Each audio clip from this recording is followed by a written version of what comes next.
Good morning, Sean.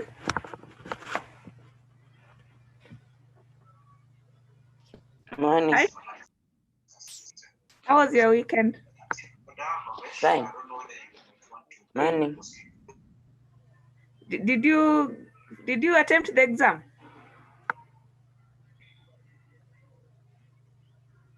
And then?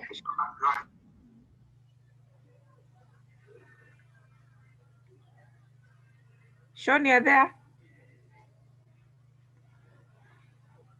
Imani, hi. Yeah. Hi, Imani. Hi. How was your weekend? Good. You? Even mine was good. Did you do some practice? No. You didn't practice some coding? No.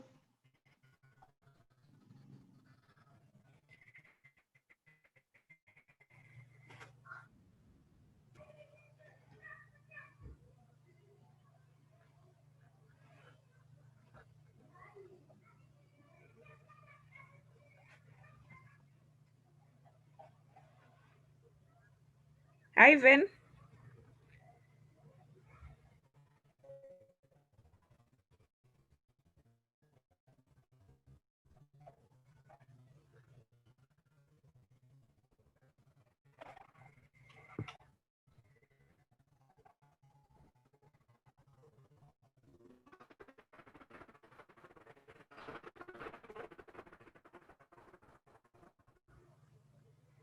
Anyways, Leilani.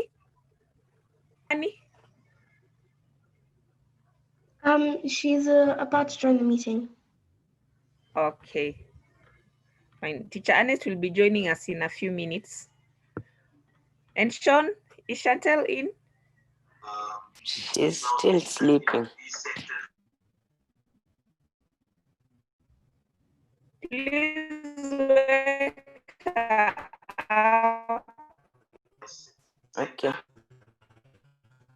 Tell her Teacher Ernest is coming.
Morning, Leilani.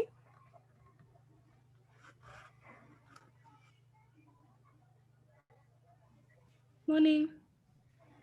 Nice to have you this morning. Thank you. Did you do any practice? Any coding practice?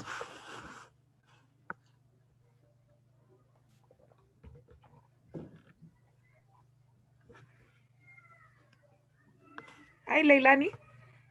Yes. Did you manage to do some practice?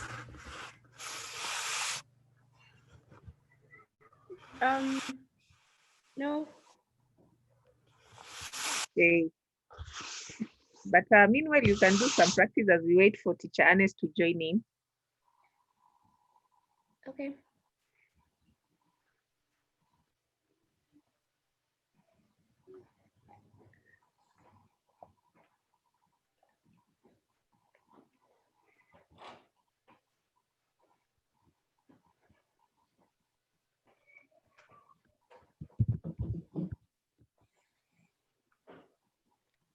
Sean, is Chantel waking up?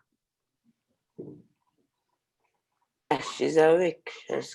I don't know she's gone. Okay, nice.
Mm.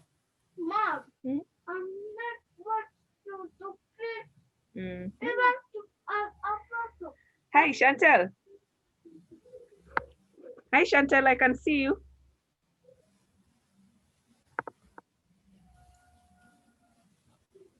Morning, Chantel.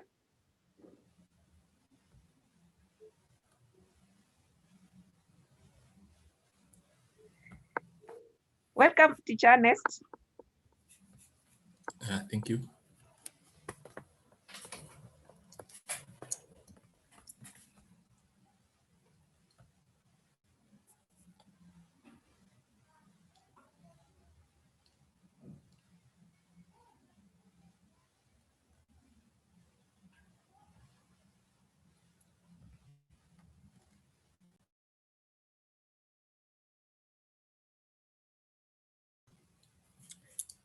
So can we start, Ama?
Okay. So we can start. Maybe we can start by. Sorry. Yeah. So we can start by looking at what we did last week. And so yeah. So last week I was able to introduce to you Python, what Python is, and we said it's a computer programming language. And we say it's a different type of programming language as compared to other languages like C, C++. And we also defined what a computer program is. We said it's a set of instructions that we give to a computer to tell you what to do. And also we say that without these instructions, computers are just there. They can't do anything on their own. And so we saw that Python was one of the languages that we use to communicate to computers. And also we were able to print the statement hello world. This is the basic Python statement or the basic Python code for everyone who is being introduced to Python. And so we printed it successfully. Next, we looked at mathematical operations in Python.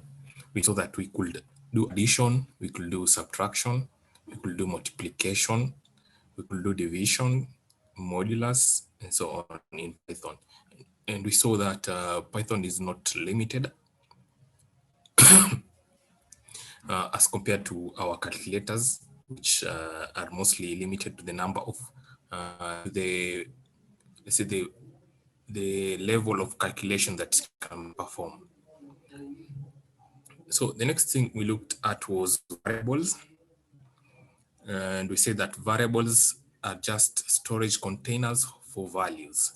And so in variables, we can store our values in them. And so we gave an illustration a brief illustration down here, whereby we stored the number 5 to X. After that, we called X. Once we called X, we were able to output the number 5 out. And so this shows that X is now 5 because it currently holds the number 5 in it. And so we saw that you can also tell Python to also change it. And so to change what is stored in the variable, what you do, you assign a new value to it.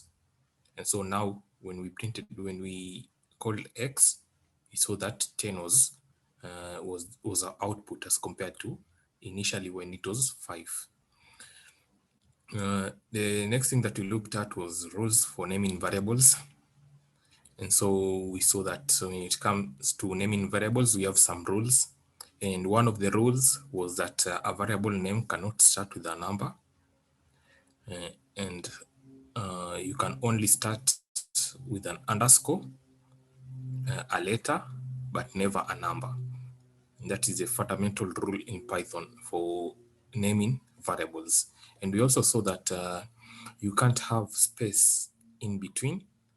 We can't have space in between two words that name a variable, like first name. For us to have a first name separated, you use an underscore instead of space. And so we joined them using an underscore.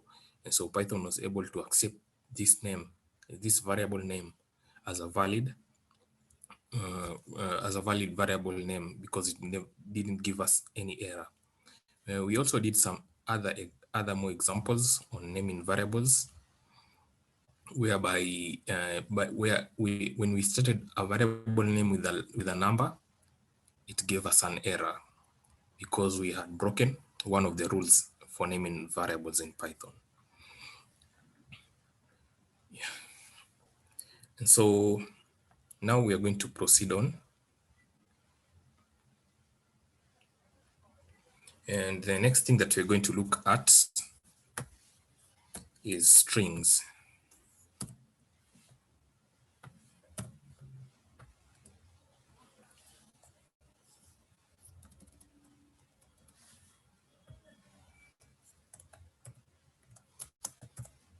So we are going to look at strings in Python.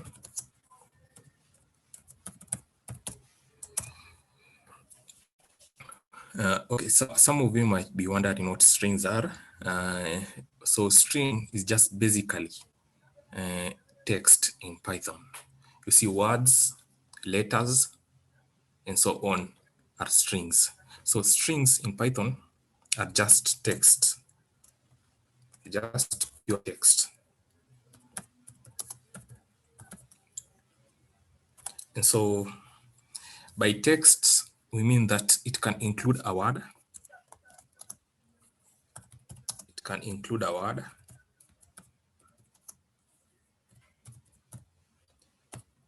a sentence, paragraph,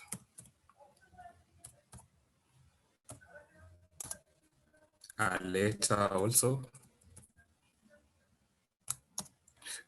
or even sometimes numbers. But now, numbers in strings do not have any, can't perform any we can't perform any mathematical operation with numbers which are a string type. And so maybe we can have an illustration down here so that I can be able to show you what I mean. And so we said that strings are words, sentences, paragraphs, letters, or numbers. And so we can have a look at each of these one by one. And so we start by a word. Let's say a word like name. Once you write name, you're going to get an error in Python. But this is a word, yeah, right? So for us to be able to represent strings in Python, we have to enclose them using quotation marks. And so it can be single quotation mark, or it can also be double or triple quotation marks. I'll be able to show you all this. And so for name, to not give us an error, see, name is a text. but this time it's not even a string because we have to enclose it into quotation marks. And so name, when you write name like this and you press on run up here, you can see we have an output as name, as compared to when we didn't have the quotation marks around it. And so we can also have a look at what data type we are dealing with here by using the type function. I'll be able to define what a function is, but basically a function is a piece of code which performs an action in Python. You can say as simple as that. And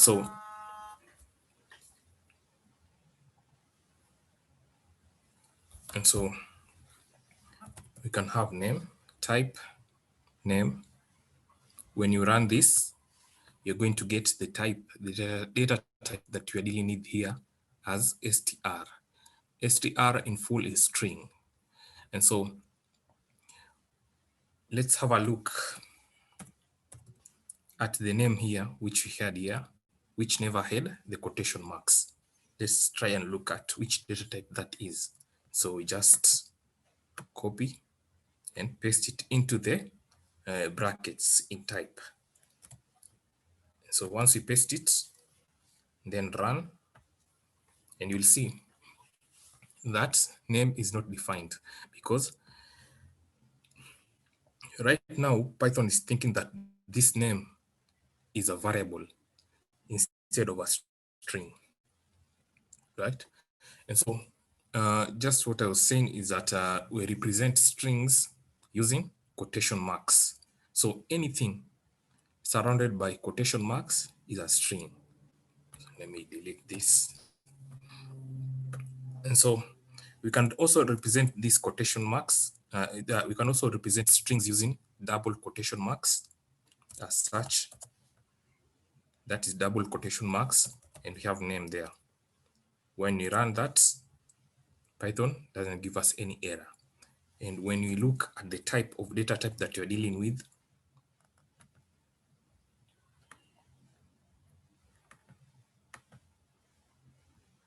sorry. When we look at the data type that you're dealing with here, using the type function, once we run that, you can see that we get the same result as the above here when we were using single quotation marks. And so that brings the point that strings, we can represent strings using either double quotes, single quotes, or even triple quotes.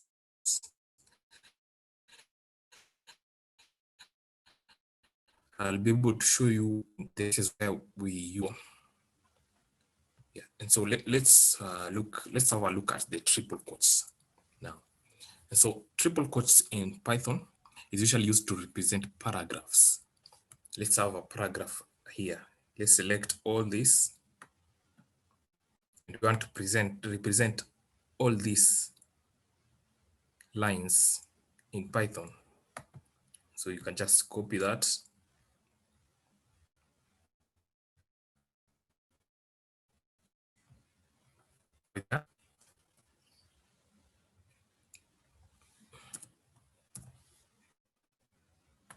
Let's make a paragraph now.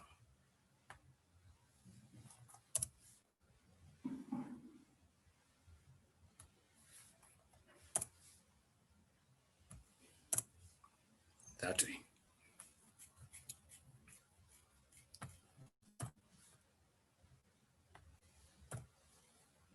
You can see now when we use to enclose this multi-line paragraph, multi-line sentences or paragraphs, you can see that it only indicates that the first line is a string, and it indicates this by the change of color to red only. But now you notice that only the first line is the one which has the color changed to red. You can see up here. So this means only this first line is a string, but the rest, but the rest of these lines, is going to give us an error. Only the first line in this paragraph will be a string when we enclose it in using only a single quote. And so you can also try enclosing it with a double quotes and see. Again, you can see once we enclose it using double quotes, you can see that it's only the first line, which is a string because of the change of, but the rest, Python won't even know how to classify all these words or sentences that follow after the first line. That is using double quotes. And so, but when we use triple quotes, all these words or sentences in this paragraph are going to be turned into a string, and try that using triple quotes.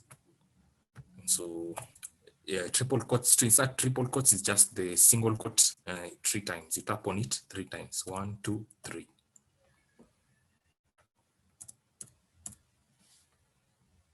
That way. Then you remember to, you can see now the whole paragraph has been turned into a string, because now so you can see now we don't have any error that comes in. But say if we had something like if you had the instance whereby we had only a single quote enclosing all this paragraph, once we run this cell, we're going to get an error there, because only the first line will be a string, but the rest will not be a string. And so Python will have some difficulty recognizing what all these other lines, what data type these other lines belong to. And so for us to have the whole paragraph as a string, you have to insert a triple quote.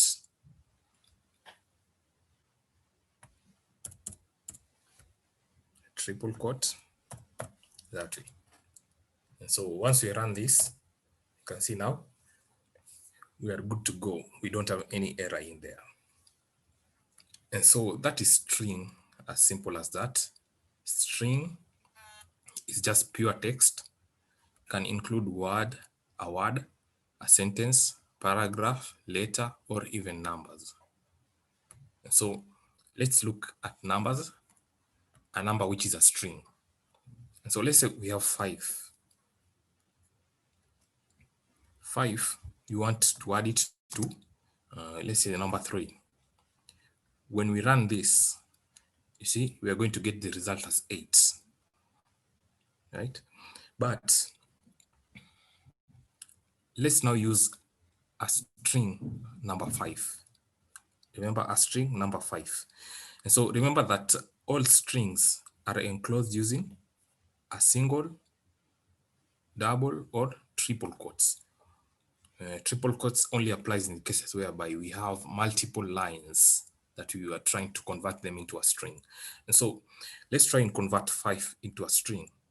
So to do that, we have the number 5, and then we enclose it using quotation marks. And so now when we try to perform the addition,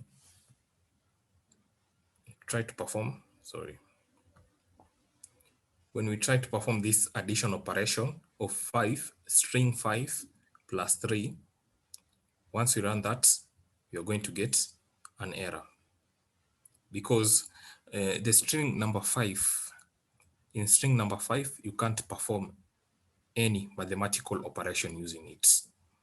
And so we can also have the type function to verify for us what type of data the number 5 is. This number 5, which is enclosed using the double quotes, the single quotes, sorry. And so once we run this, you can see now we have the type as string. But when we run the type function again on the number 5 above here at cell number 10, the number 5, which is not enclosed in any quotation marks, when we run the type function on it and run, you're going to see that we get a int. And we said last week that int represents integers in Python. And so type number 5 is a number. Specifically, it's an integer number. But the type number 5, the number 5 with the quotation marks around it, is a string type. Is a string type because we have enclosed it using the single quotes. And so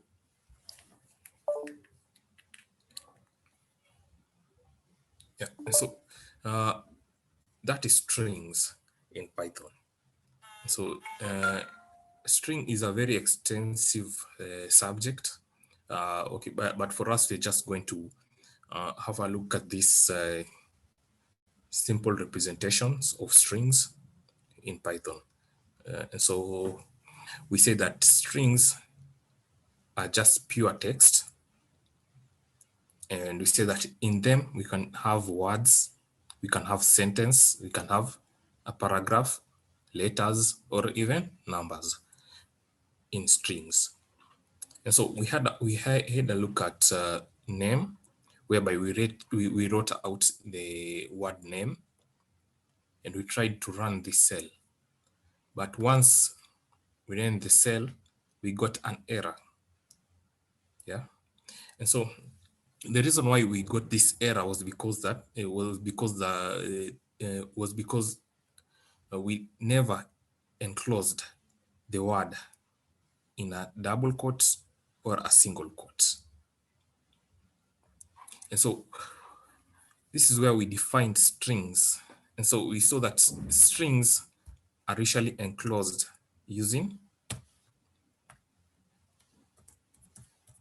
strings are enclosed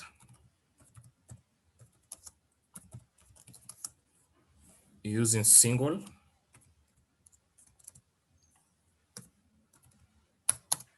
we have double or triple quotation marks.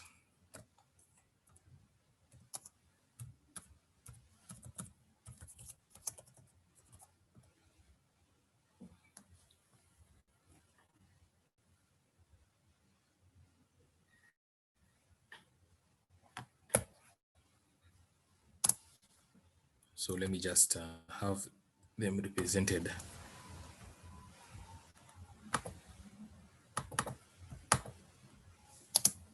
So for single, we have that. We have double, and we have triple.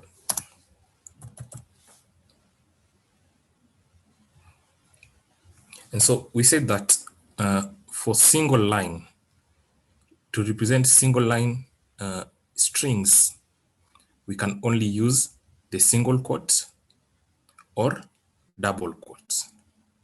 And so it doesn't matter how long that line is, but as long as it's just a single line we represent using either single quotes or double quotes.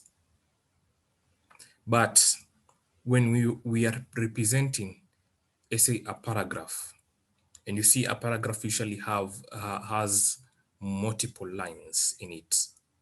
Like we give an illustration down here. You can see here we have line 1, we have line 2, line 3, line 4, line 5. And so to represent this paragraph of multiple lines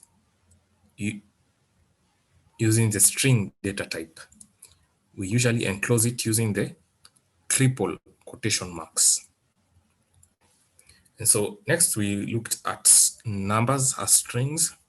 And so we were able here to perform mathematical operation using the number 5 plus 3 and we got an 8. But once we converted the number 5 here, above here, we converted it into a string by enclosing it into single quotation marks. We were unable to perform any mathematical operation. And so this resulted to an error that we had down here. And so when numbers are represented using strings, we say that you can't perform any mathematical operations on it. And so numbers as strings can't perform any mathematical operations. And so the reason why we can represent numbers as string is just to display only, for display only. But mathematical operations are going to give us an error on it. Next, we use the type function also to have a look at the data type that you are dealing with here. And with the 5, which was enclosed using the quotation marks, we were able to see that it gave us the result as str, which in full is string.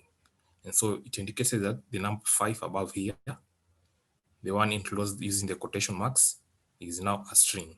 But the number 5 just above it at line 10 is an integer type. And so that was the reason why we were able to perform this mathematical operation, but we were unable to perform this next mathematical operation. And so that is just that is string in a nutshell. And so there are many more concepts on strings, but this is enough to know. This is the building blocks of strings. This is the most important concepts in strings to know. And so next,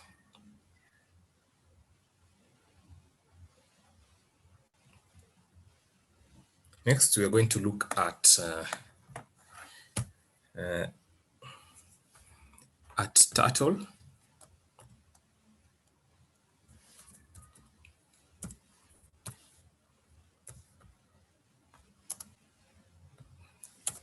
Next, you're going to look at Turtle, and so this is where the fun begins. And so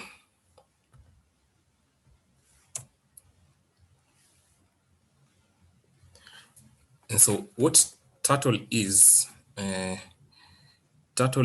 package in Python, or it is a part of Python that has all the commands that we use for performing drawing. And so we can say in simple terms that what Turtle is a drawing package in Python.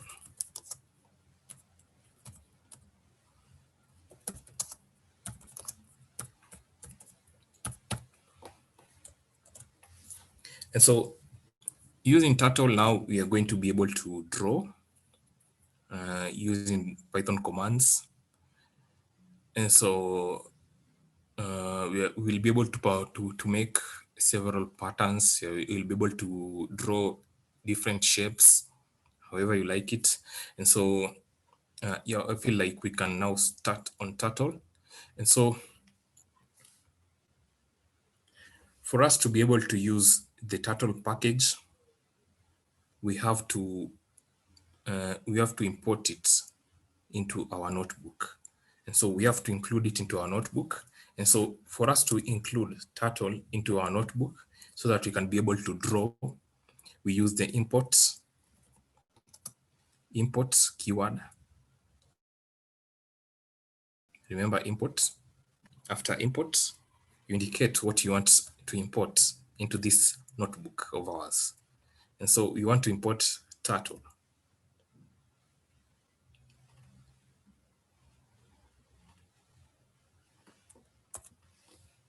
And so once we run it, you notice that nothing has happened. And so this is good because now it shows that we have imported turtle into our working environment, into our notebook.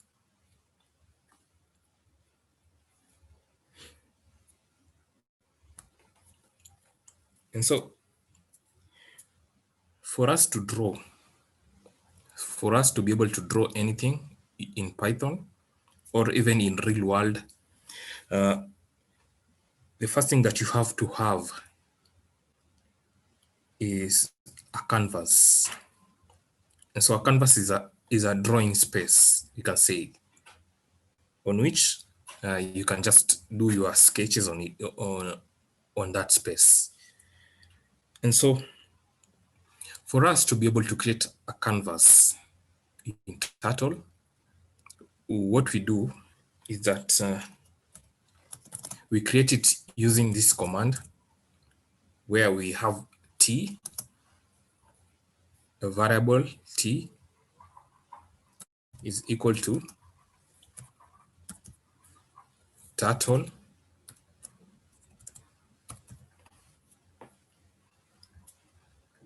that is turtle dots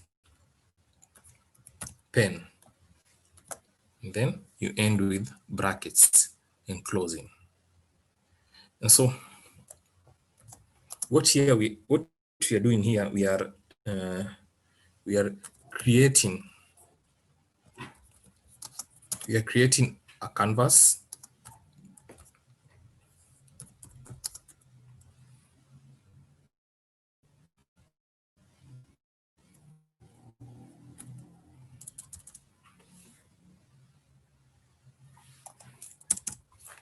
and so what is happening here is that we are creating a canvas.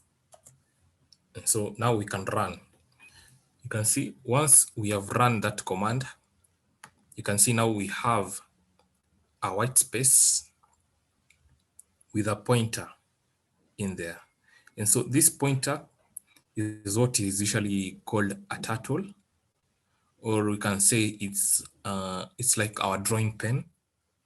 And so using this turtle or pen, we are going to be able to move it around. Yeah. So while we move it around, we are going to make some drawings using it. And so it's just like your pen, but in Python is normally referred to as a turtle. And so using this turtle, we are going to be able to create images, to draw images, and even patterns using this. And so hope everyone has been able to get this page. If not, you can just ask.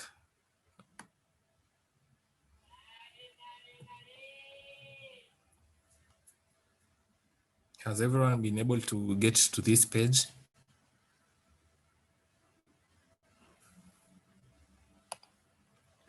Because it's important. Once we move on, we start from here.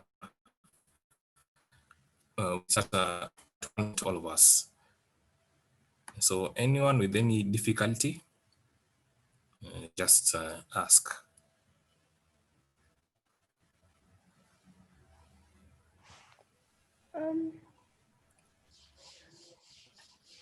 Mine is just saying invalid syntax. Invalid. Okay, so can you share a screen?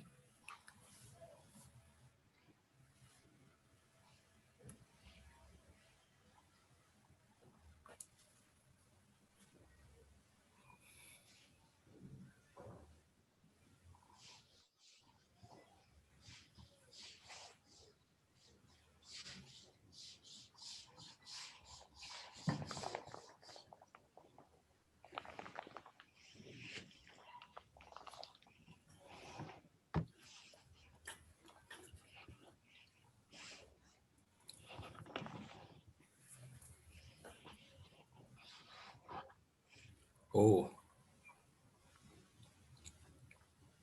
yeah. So the reason why you're getting an error here, Leilani, is because you see where we have pen at line 19, where we have pen.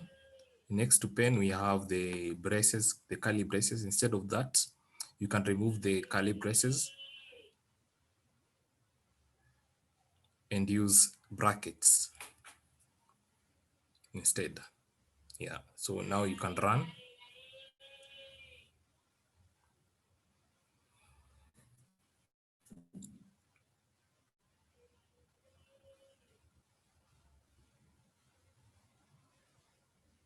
Is there any page that pops out?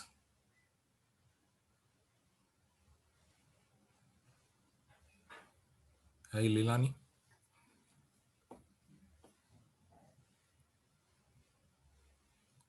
Okay, so what you can do, let's do this. Stop share and then come back again and share. But this time, select share screen. Select the tab which has screen on it. Share. And then you'll have the tab, yeah, that one. So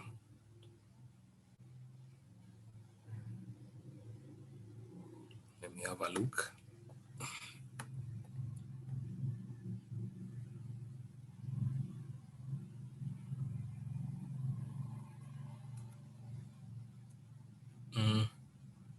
Go down to your taskbar.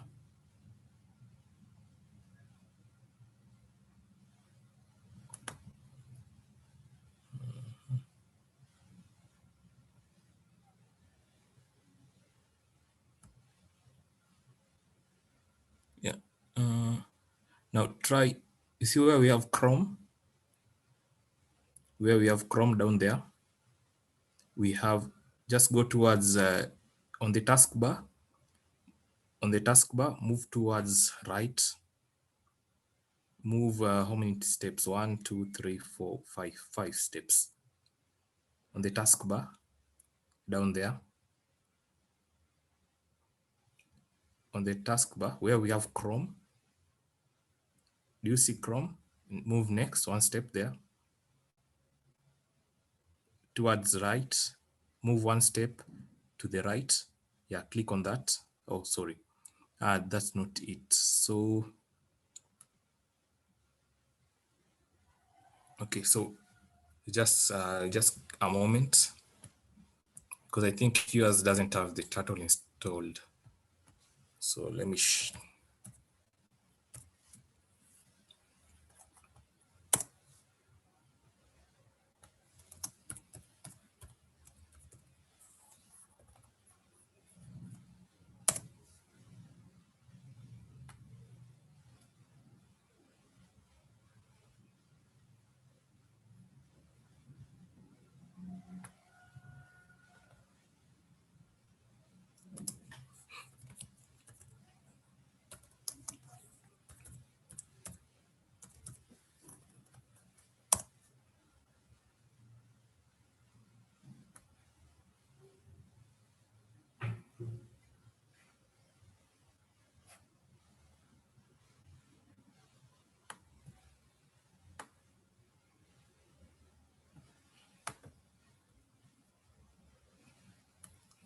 Okay, so Leilani, what you can do, go to the next line down there, just below that.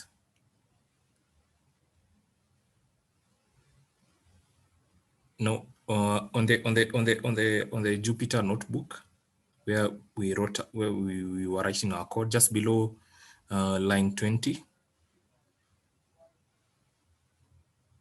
and write the following command. So write pip, pip,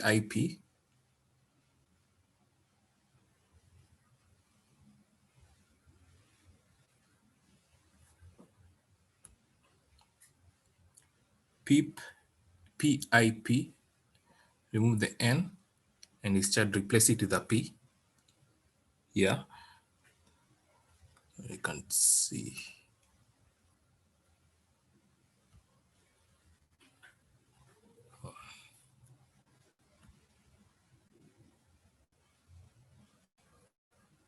No, pip,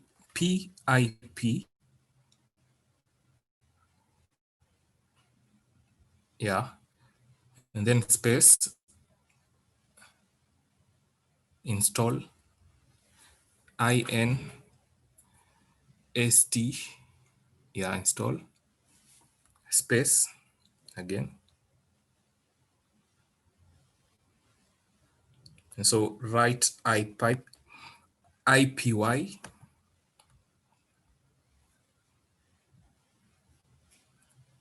no, IPY, remove the first I, remove one I, yeah, P,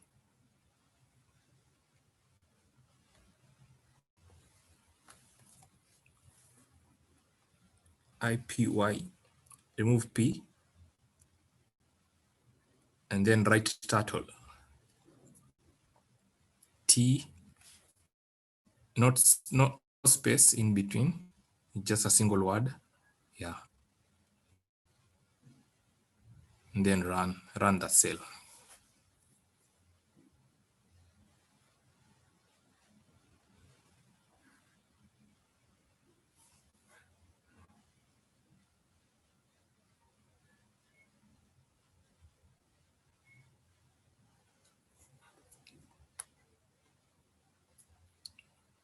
Okay, just give it some time.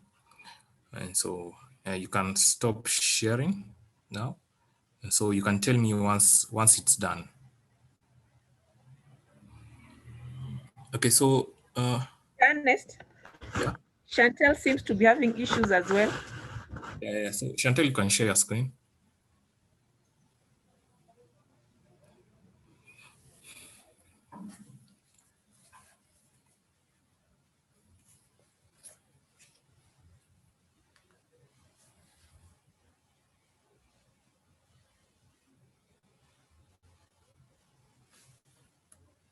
Yeah.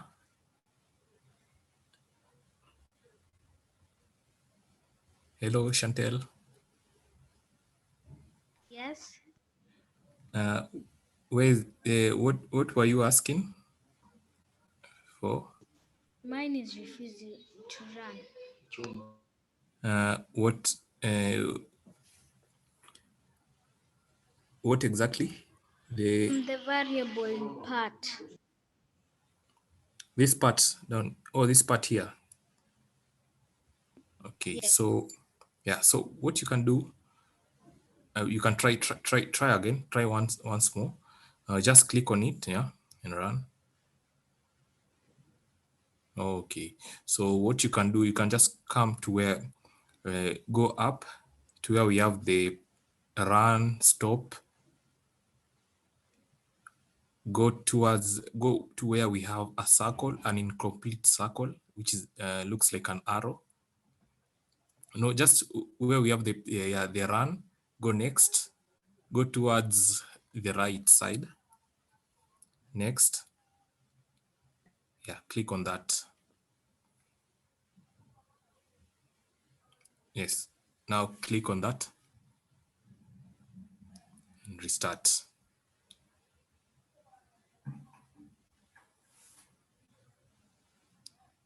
Yeah, so now you can try running that cell, the variable names, try running that.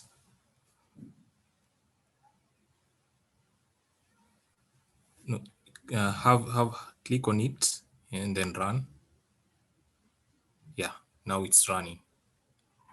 You can run this other one. It's already run. It's already running. Okay, so now we go next to import turtle.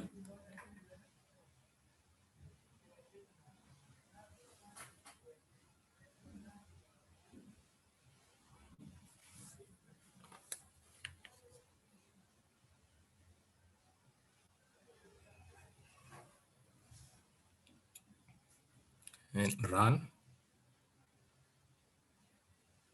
Then next, we want to have our canvas. And so what you do, have T, write T is equals to turtle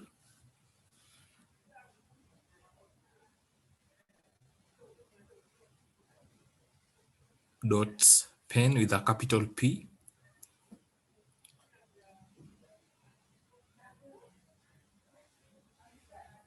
then brackets. No, not, yeah. You see where, yeah, after pen, insert brackets there, after pen, that way. So now run, click. So, okay. So just move down a bit, scroll down to, yeah, there.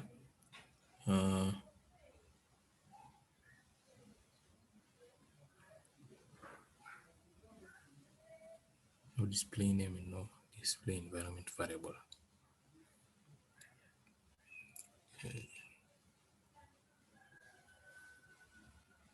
Oh, you're using Jupyter Lab. So what you can do also, you can just write pip. You have to install it. You can try installing it. Just down there, where we have the cell, there, just go down. Yeah, there to that line, which is empty. Yeah, you can write pip, pip, type pip, space, install,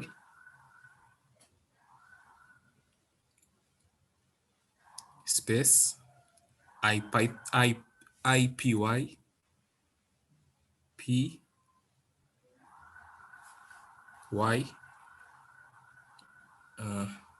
no space, just, yeah, turtle. Now write turtle.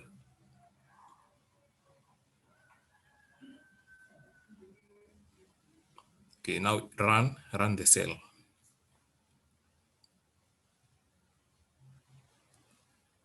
Yeah, give it time to install.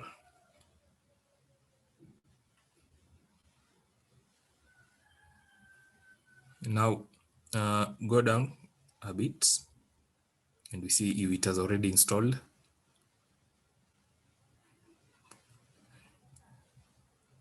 Yeah, there. Okay, now it has already installed. So what you're going to do, you see where we clicked on that circle which is incomplete up there. Click on it again now to restart. And so now move upwards, move up to where we had the error. Go up again. Yeah, where we have turtle, t is equals to turtle.pen.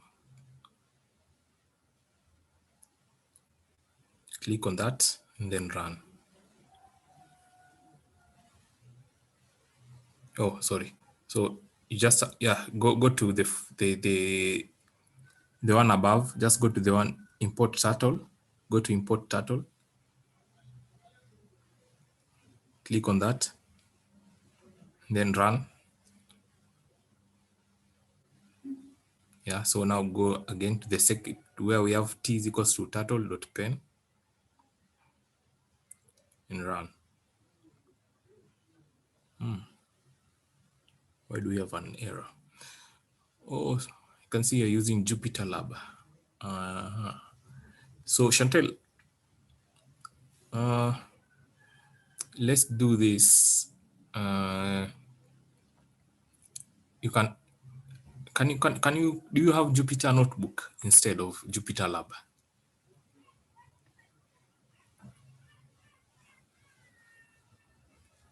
You see where you launched Jupyter Lab? Not that. So what you can do, you can just try stop share and then come again. Now this time share desktop one or screen, the one which is at the top leftmost corner. Top left corner, you'll see an option there. Yeah. And so go to where you had launched. You had launched Jupyter. Okay.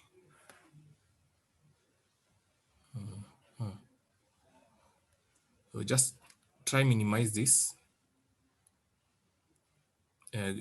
or go to search. Now go to search. You see up there, go to search. Search. Yeah, type Jupyter.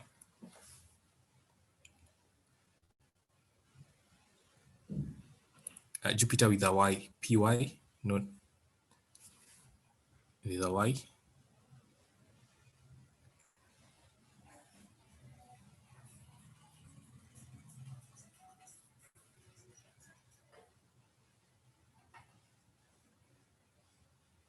Oh.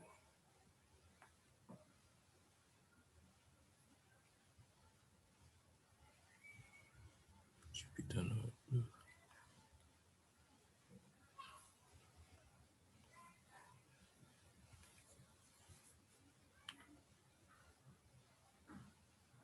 So yours doesn't seem to have Jupyter Notebook installed. So let me find another alternative for that.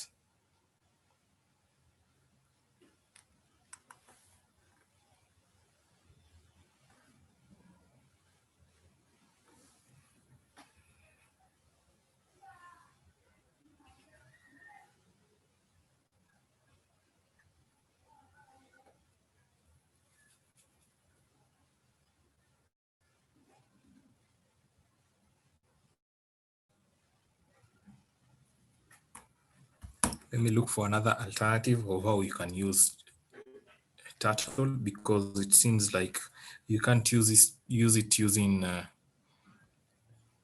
you can't use it using the Jupyter Lab. So let me see how we can be able to assist.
Hi, Ernest. Ernest, Right. Yes. Chantel says she has joined with another computer. Shell. I think she can now access Oh, Jupyter. okay. Yeah. The reason why she was unable because she's using Jupyter Lab. Yeah. Okay.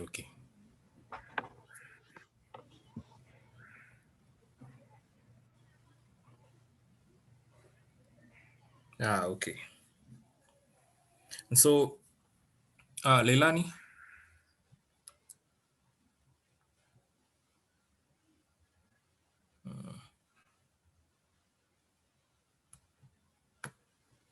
Yes. You can try share your screen. You see if it has already completed. Okay.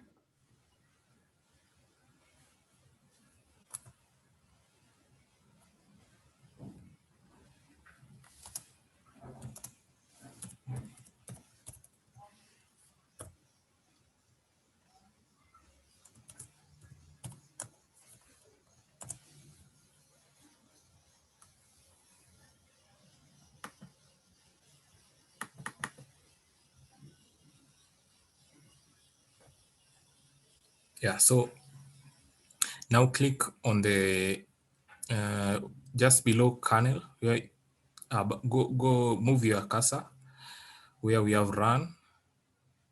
Yeah, just below kernel, you'll see an incomplete circle, like something like a cycle. Yeah, click on that. Click on it to restart. Then restart.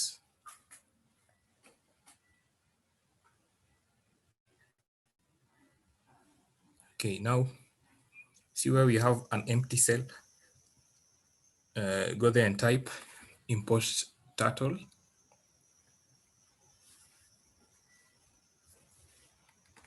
Import. No, not that yet. Now try first of all import turtle.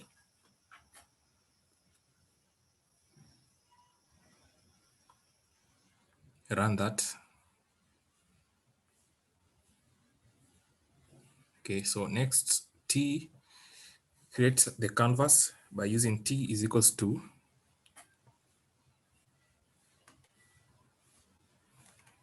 turtle dot pen. Pen is capital. Yeah. Then brackets.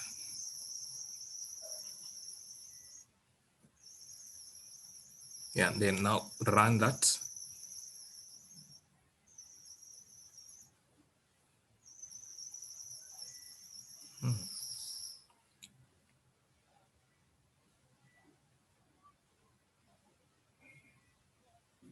Oh, wait, is yours not showing? Again, what you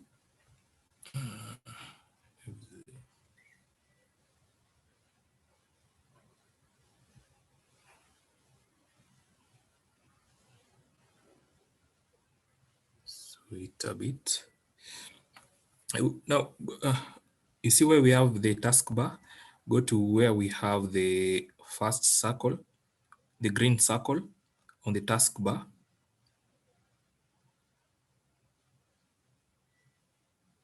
On the taskbar, move to the last tab on the taskbar. Move to the last, move towards the right. Yeah, till there. Click on that. We have turtle graphics. Click on that now. Yeah. Okay, yours is okay. Yours is okay. So what you can do, you can just close it for now. Click on close.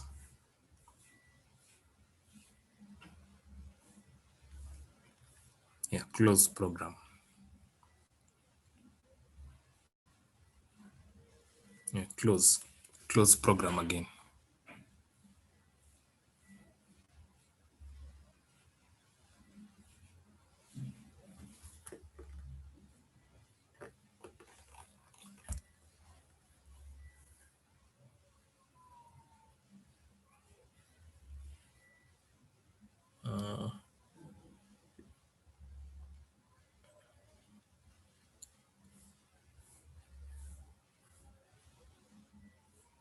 Yeah, so now once again, run import turtle. Just run that one line, import turtle. Click OK.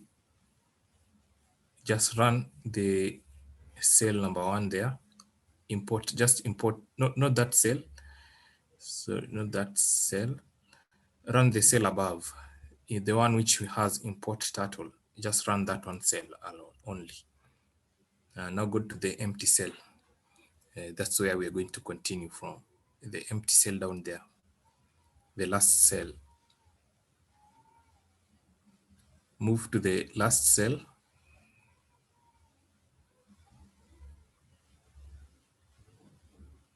Yeah. So we're going to continue from there. Yours is working for now. Yours is working. So you can stop share so that we can continue.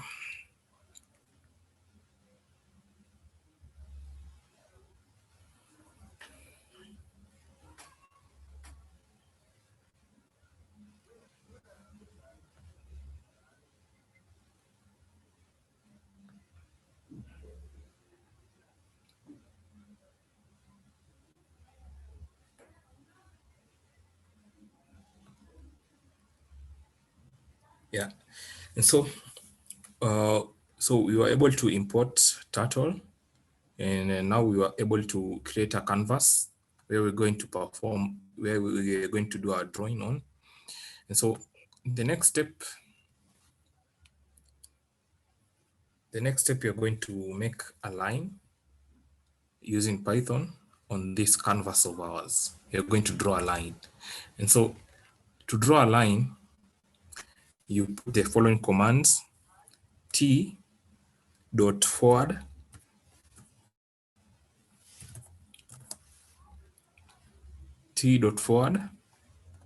we have brackets. Then inside the brackets,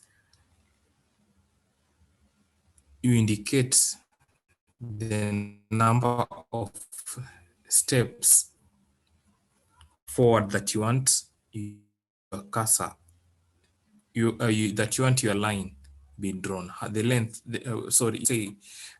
inside the forward, we indicate the length of 50 as the length of our line. And so t dot forward 50.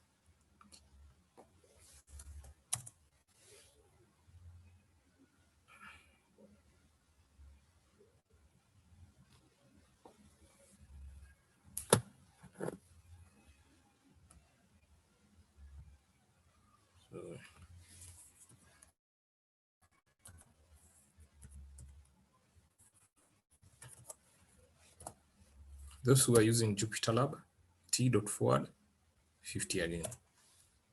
Oh, sorry.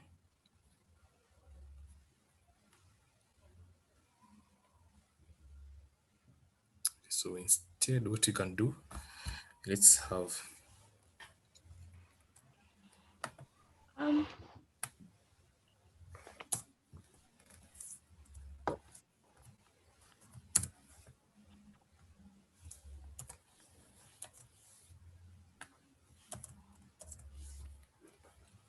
why?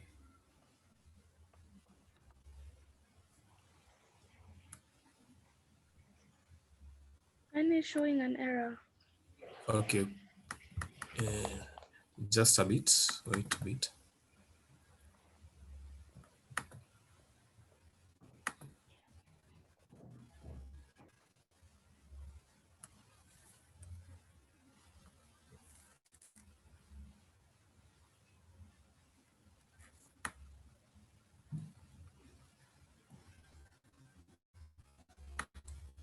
So okay, so let me stop share.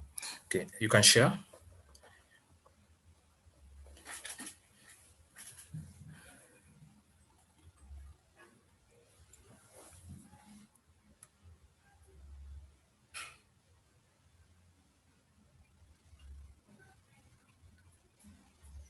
Hi, Leilani, you can share screen.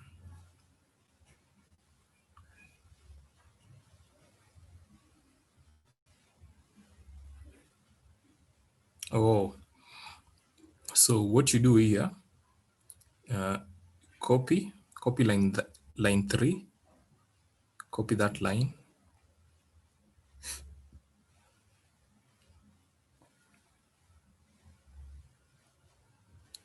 copy, then insert it below below t equals to turtle.pen. Insert it below there. Go to line 1 now.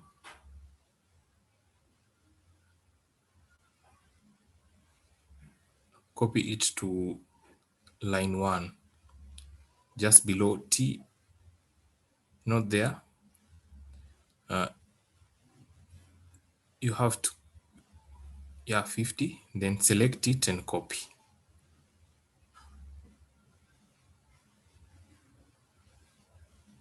Paste. Now run line 1. Click on run now. Not that line. Yeah, that one. Now run. So go down there where I showed you. We had the Jupyter. Go to, you see where we have the green circle on your taskbar? The green circle, just next to it, we have an orange one. Yeah, open turtle graphics. Here. Why is yours not responding?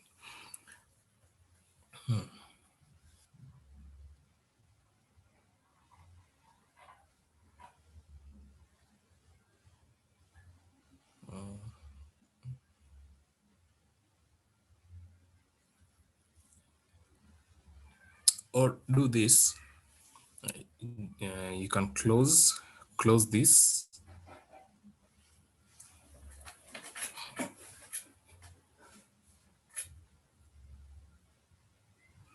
Yeah, close program.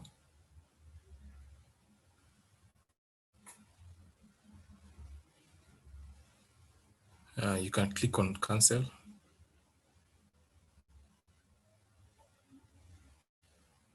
Yeah, now go back to the same. Okay. Can click on OK. But now go to your taskbar to the same place where we launched that Jupyter. Yeah, click on that, then cancel. Cancel Jupyter. No, on the taskbar. Yeah, that point. Then close.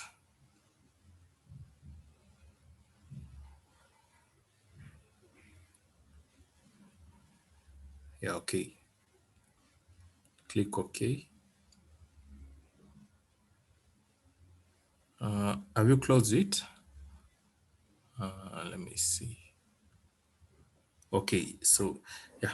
So again, try relaunching Jupyter now. Launch Jupyter again from start. Launch Jupyter now.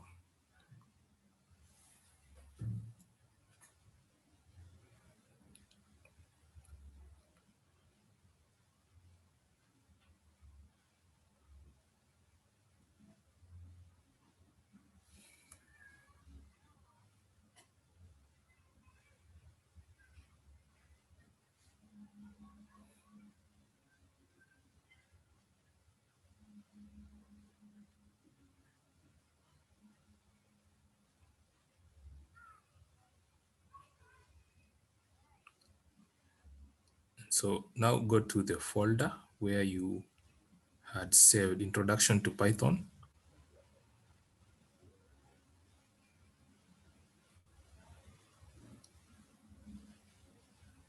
Yeah, so now don't click on that for now. For now, I wanted to, you can go to the, yeah, create new, go to new to create a new notebook, new Python 3.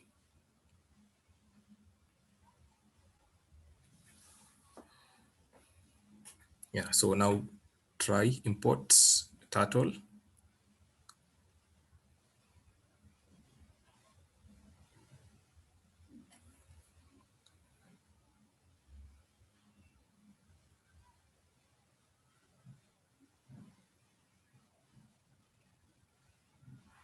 And then the next line is t is equals to turtle.pen.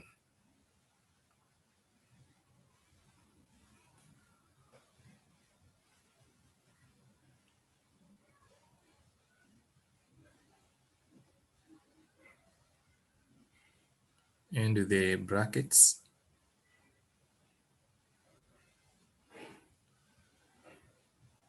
Then just below that, you can just below that include another line, t forward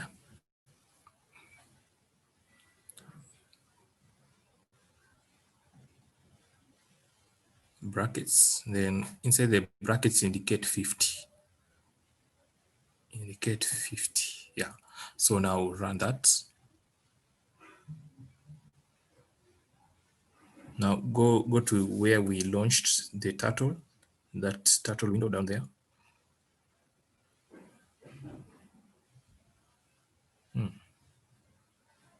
It's still showing an error.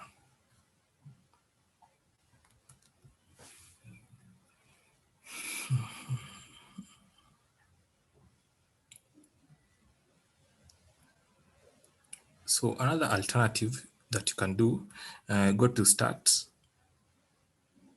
Let me just look for an alternative for you because yours seems to have an error. So start, search for Python, py, yeah.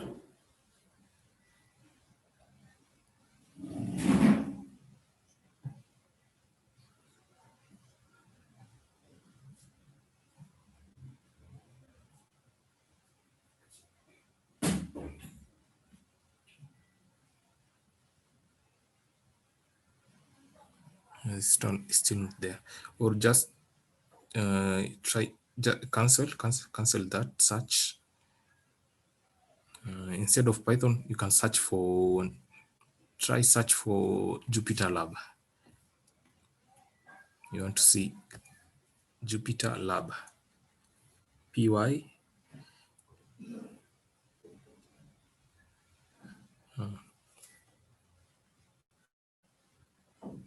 Okay, now instead of that, just go to where we have you see where we have a green circle on the taskbar. Click on that green circle on the taskbar instead. Yeah. In the meantime, you can just cancel this, the turtle graphics.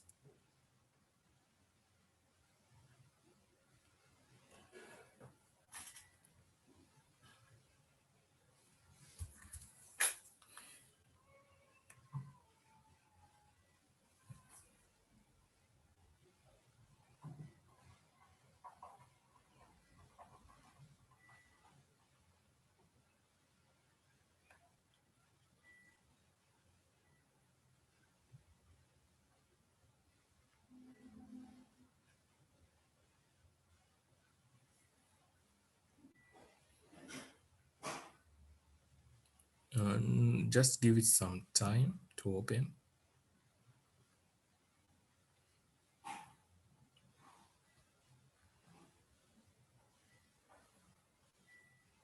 Click on OK. Just up there, click OK.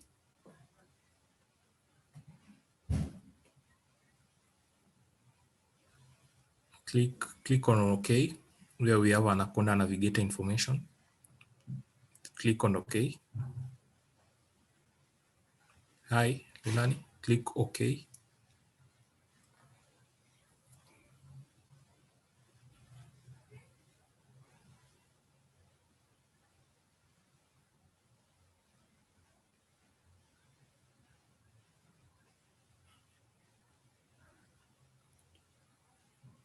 Okay, now go to the next, where we have you see on the taskbar, the last tab, which is a circle, a green circle. Go down to the taskbar where we have the green circle. Yeah, that one. Click on that. Yeah, now launch Jupyter Lab.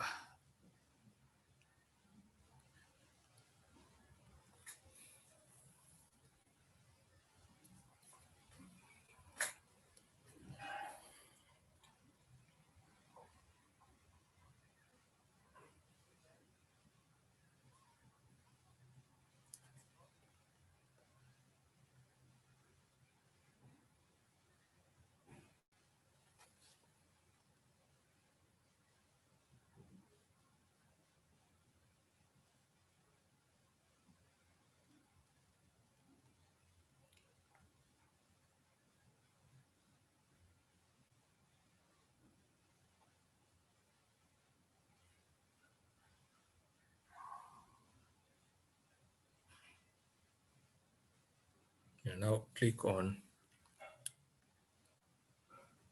try notebook, and a notebook you see where we have Python 3. Notebook Python 3. Just at the top. Just the first instant. Click on you see where we have notebook, and do you see where we have launcher? The launcher tab. Yeah, just under there you have notebook. Just below there we have notebook. Then after notebook, click on Python 3. Yeah, that one. Not that one. The one above. Python 3, the one above. Yeah, that one. Click on it now. Yeah. Okay, now you can just now type import turtle. You can now import turtle here. You see how it will behave.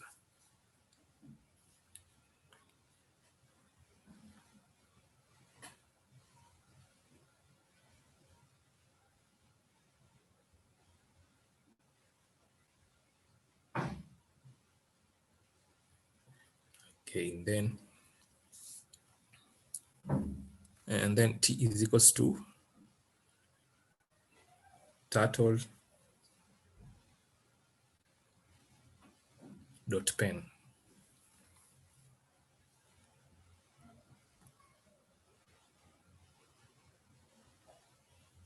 Then the brackets, and now run. We see how it will behave. Okay, just go down to where we have the Jupyter down there, turtle graphics. Oh, still not responding.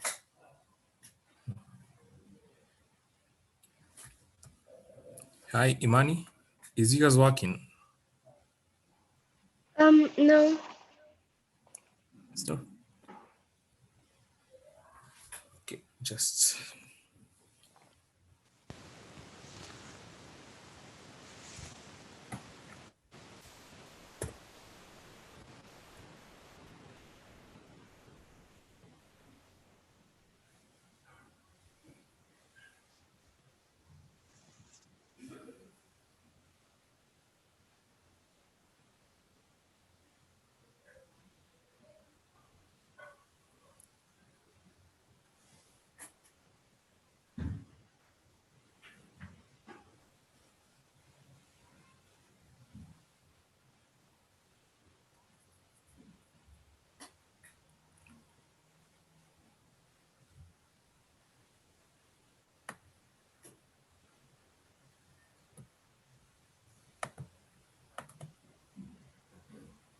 let me send something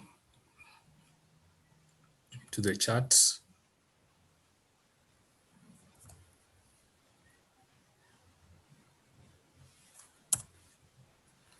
So I've sent some instruction in the chat.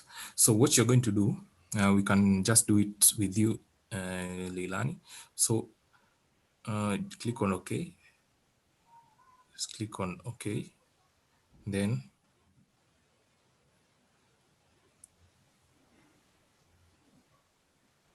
hi, Leilani. Click on OK. Then now go to start. You can just continue sharing the screen.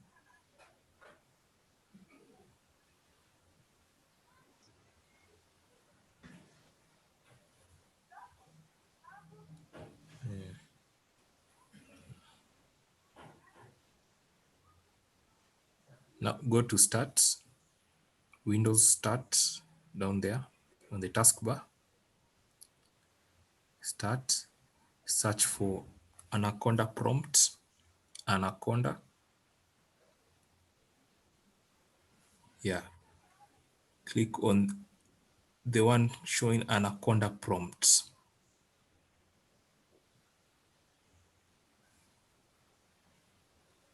Okay, now go to the chat. There is some, go to where the chat is.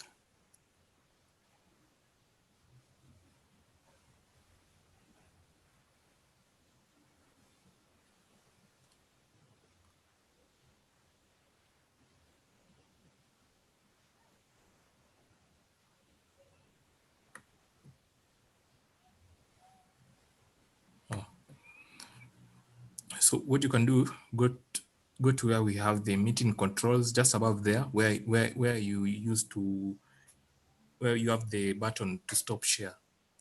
Where you have the button to stop share. Now, can you access the chat?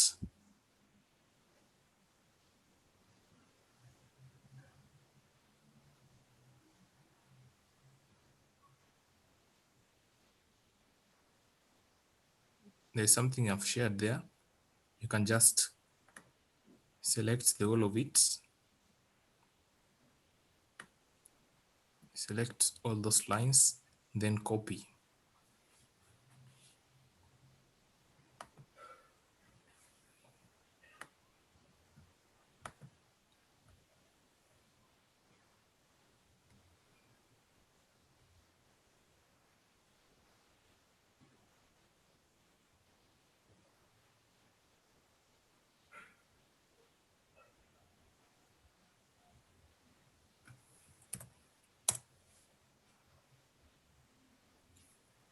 I've shared some lines there.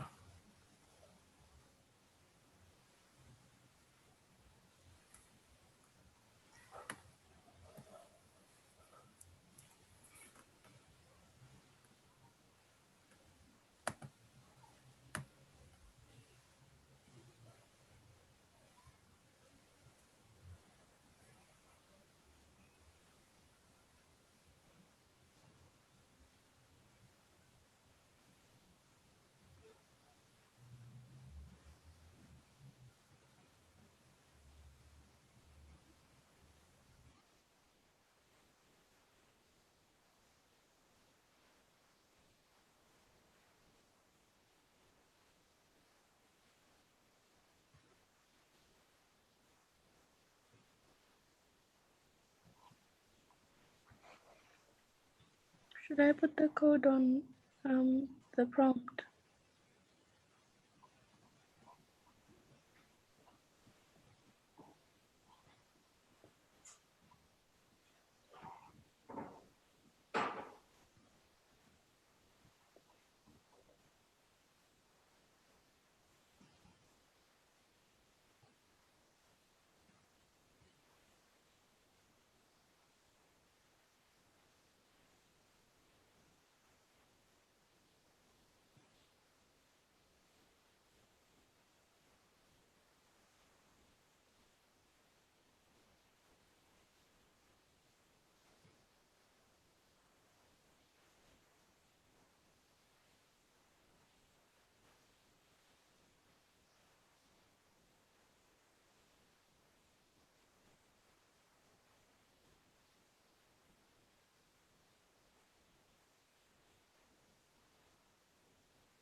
Okay, now let me share what I wanted you guys to be able to do.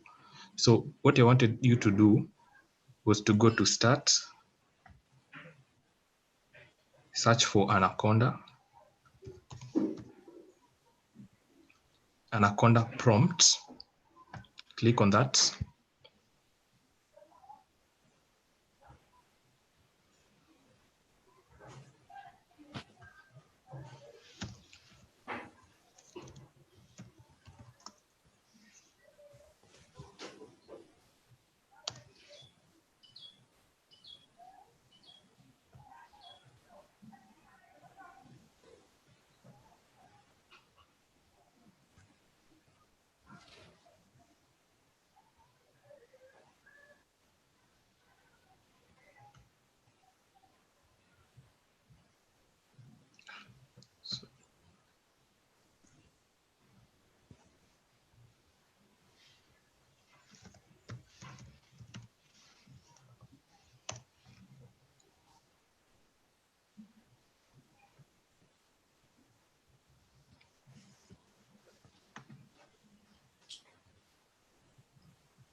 So this is what I wanted you to do.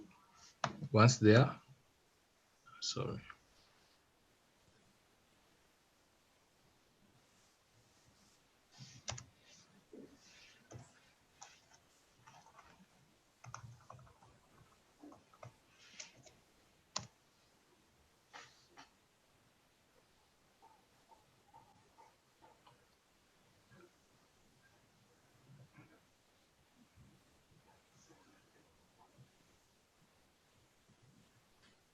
So let me share what you're going to paste there.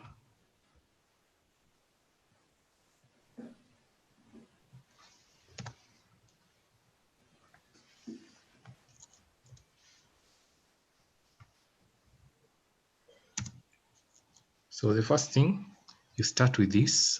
I've shared. You start with pip install ipyturtle. And so you're going to start with that. So select that, copy, then paste it in your Anaconda prompt. By just clicking on it, it will just paste. Once you have pasted it, it will run. So that is the first command. The next command,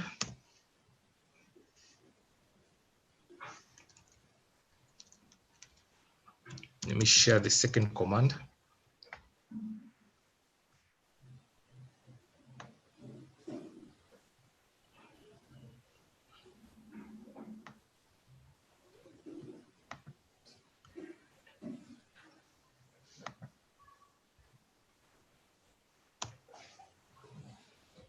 I've shared the second command, so we just click on the prompt and then press on enter. Okay, now we are good to go. So the next step will be to launch Jupyter.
So the next thing is to import.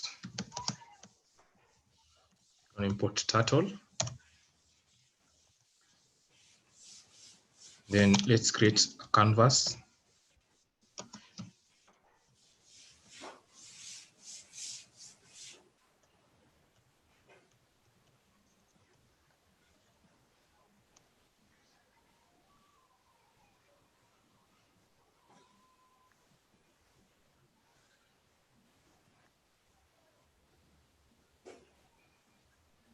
So this is what should appear after creating a canvas. You can just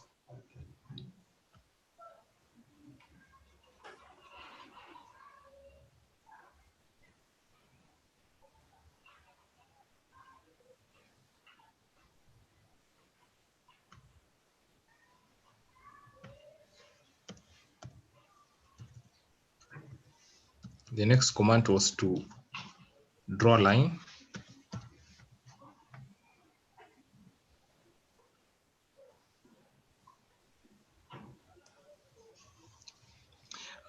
Let me just show you for now. And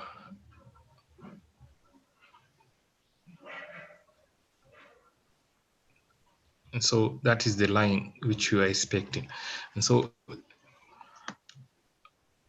yeah, and so I feel like the turtle graphics is not very well compatible with Windows. So for now, we're just going to continue on to our class. We're going to skip this section and we'll come back to it in the next class. For now, we can just continue on to what we had prepared for as we look for a way around this.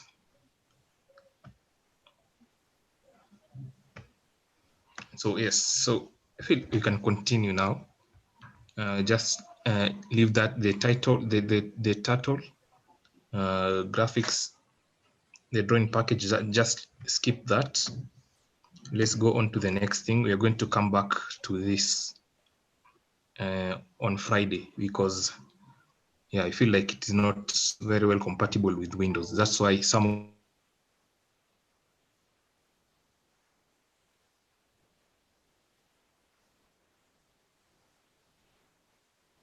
of us were running into errors.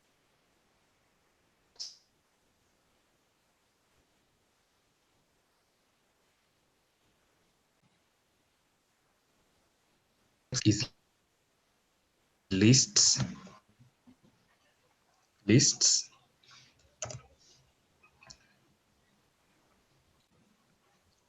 in Python. And so lists are used to store a collection, that is a collection of data.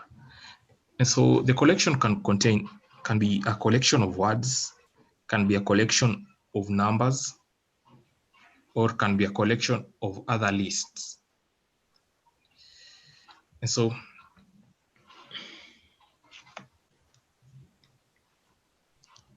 so that is a simple definition of Python lists. And so Python lists we have said that they hold a collection of data, and the data types that they hold can be of different types. And so they can hold different types of data at the same time. And usually lists in Python are represented using square brackets. And so let's say you have friends, yeah, and let's say you have multiple friends. And so one of the ways to represent your multiple friends in Python is by using a list, by creating a list of friends that you have. And so how to create your lists of friends? You first of all have to define a variable name, friends, and those friends are equal to a list. And so inside the list called friends, you're going to insert the names of your friends there. say, let's start inserting the name. We can have Sean as a friend. We can have Imani. We can have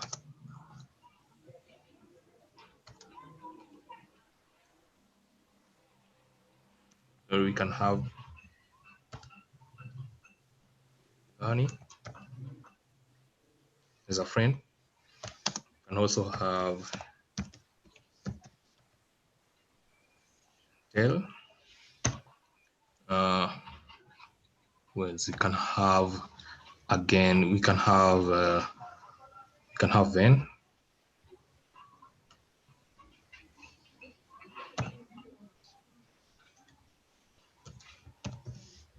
Can have Van there. And so this is a list of friends. And so using list, we can represent several friends.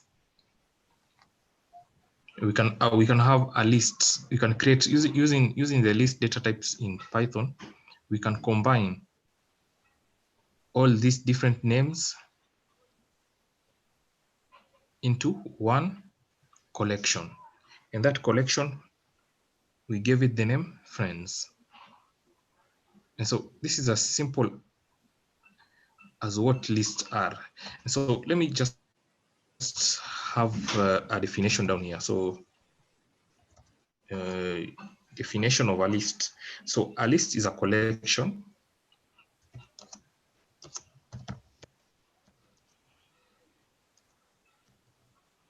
of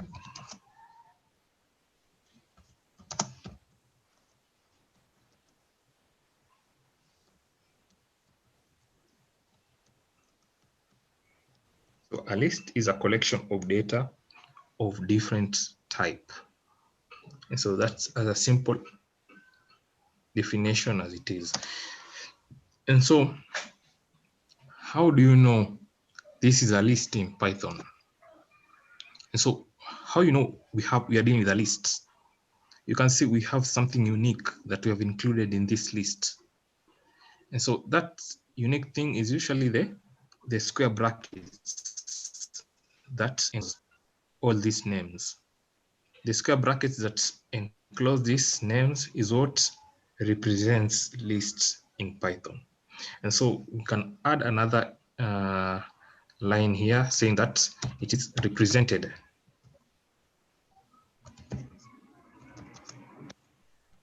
using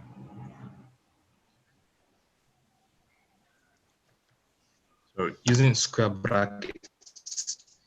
Remember, square brackets. And so a list is a collection of data of different types represented using a square bracket. And so here we have created our list, a list of friends. And so the first friend we have here is Sean. We have second is Imani, third Leilani, Chantel, and Ven. And so once we run this cell, all these names will be now contained in our collection, which is called friends. And so for us to fetch or to get individual names from this list, what we do, we write the name of the list that you've created. In our case, you've created a list of friends. And so friends. The next thing to do, we have square brackets. And inside the square brackets, you indicate the position of the friend that you want displayed out in Python. So in our case here, we have Sean. Sean is at the first position in our list, is at position 1 in our list. Second, we have Imani coming in second in our list. Third, we have Leilani coming in. Fourth, we have Chantel, then Ven. And so to select Sean from our list, we have to indicate the position, and we have found out that the position is 1. And so we indicate 1 in there. Remember, friends, square brackets. Inside the square brackets, you indicate the position of the element or of the friend in that list. You have seen Sean is at position 1. So we have indicated position 1 in there. After that, you run it. Once we run this, we'll expect to see that Sean will be the output that will be given by Python. And so once we run that, you can see instead of Sean, now we've gotten the name Imani instead of Sean. The reason being is that in Python, usually counting starts from 0. What do I mean? Say we have our friends. Let me create a comment. The same list there. And so in Python, what we'll have Sean being at position 0, because usually Python starts counting from 0. And so we expect the first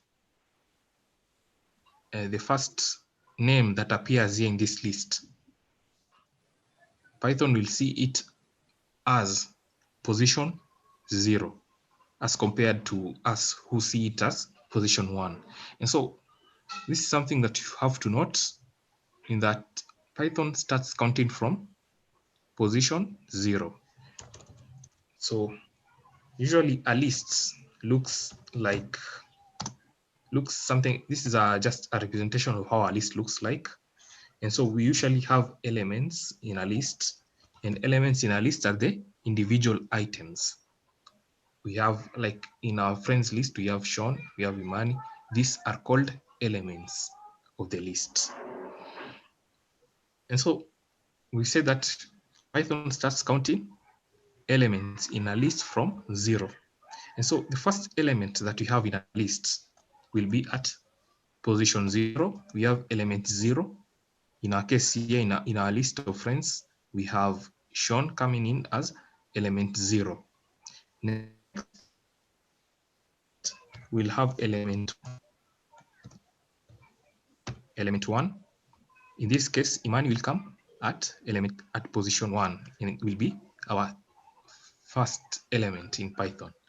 Our 0th element Sean is element 1. Imani is Sean is element 0. Sorry, Sean is element 0. Imani is element 1. Leilani is element 2.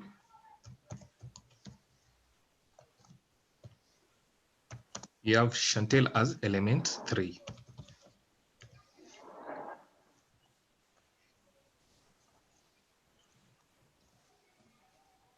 Then we have Ven as element 4. So this is something, this is the main thing that you have to note in list. We start counting from 0. And so for us here, so that you can be able to get Sean as our results, we have to indicate, instead of 1, we have to indicate 0, because Sean is our first element, and the first element in Python is position 0. And so once we run this, see, we get now the result as Sean. Next, let's get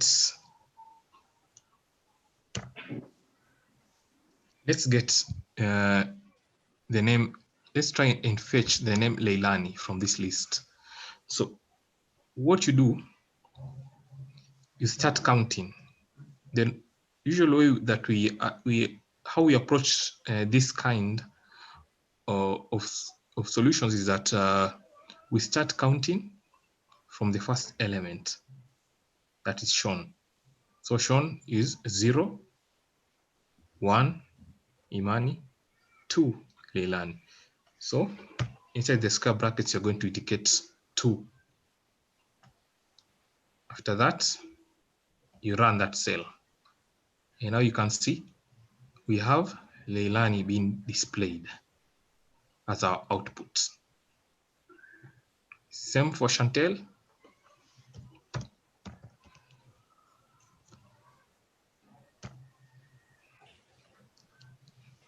You come here and start counting from Sean 0, 1, 2, 3. And so you insert 3 in there. And then run. Oh, sorry. Supposed to be friends. And then run. You can see now we have Chantel as the name which has been given out with Python. The same applies for Venn, where you're going to indicate 4 square 4, because Venn is our fourth element according to Python. So you can run that and you see now we are getting Venn as our result. And so now you notice that Venn is our last, it appears last in our list, is our last element in this list. And so there is another way we can get items from a list. And so say you want to get Venn from this list, and you know that Venn is at position 4, which is at the end of the list. And so another way to fetch the name, we can fetch the name from behind. We can start from the last item, moving to the first, towards the first. And so to start from the first item, what we do, same way we did for Sean and for all these others, we're going to have the square brackets again. But this time, since we are starting from the last item will have the value or the position -1. And so -1, what -1 represents, it represents the last item in the list. And so when we run this, we are going to get Venn as our results. Also, we can get the second last item in that list, the second last name in the list. And so to get Chantel, what we do, we increment -1. We write -2. -2 indicates the second last item. And so once we run this, we are able to get Chantel as a result. Next, again, you can have a look. Friends, we want this time to select Leilani. So you pass in -3. And so once we run this, we're going to get Leilani, which is our third last item in this list. Remember, the negative sign selects from the last item going to the first item. See a chart.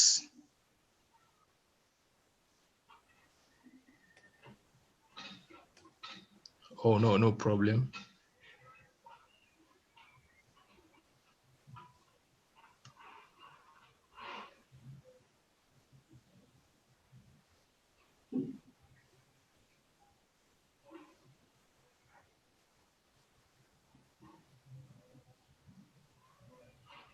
Okay. So I hope you've gotten the concept here with lists and how they're used. And so I think we can, what we can do, we can just be practicing it as we wait for Sean and Chantel.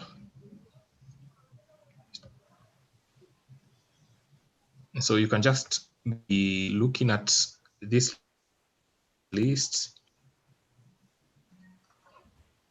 as we wait for them to come back.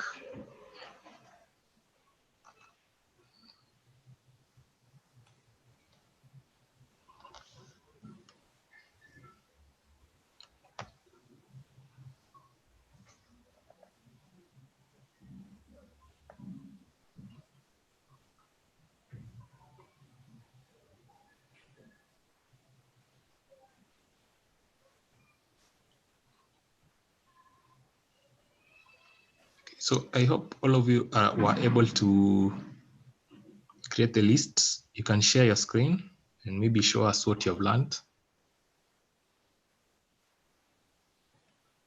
You can start with Imani. Are you able to share your screen, Imani?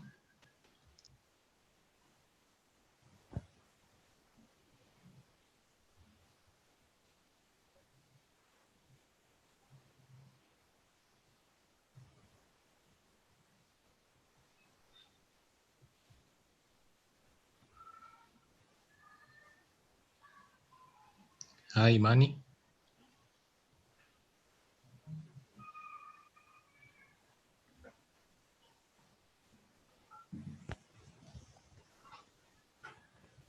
Yeah, so let me give you an exercise.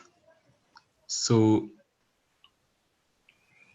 can you select Chantel for me from the list?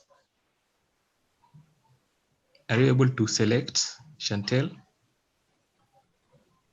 Maybe you can show us how you can do that. Using, remember you use friends, and then the square brackets. Excuse me, teacher.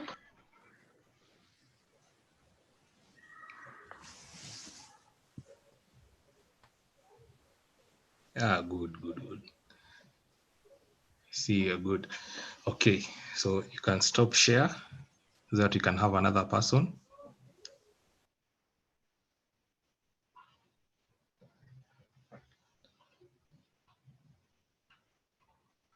Next, you can have Leilani sharing the screen.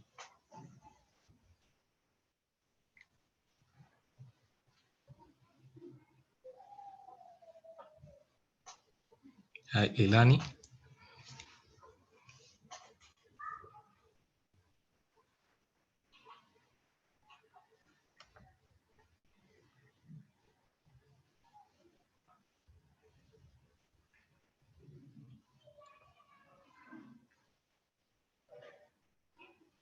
Hi, yeah, okay.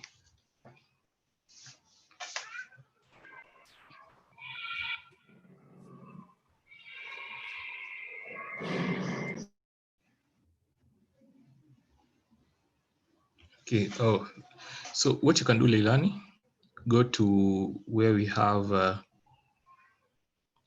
the stop sign up there. You see where we have run, next stop. Next, click on, or okay, it's okay.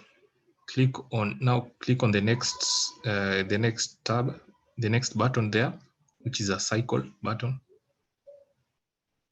Yeah, click on that to restart. Okay, now go to, so we'll wait a bit so that it can start.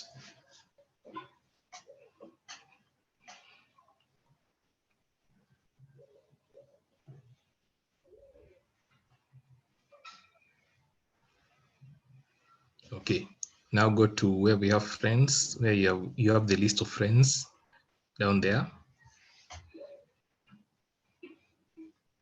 and run now.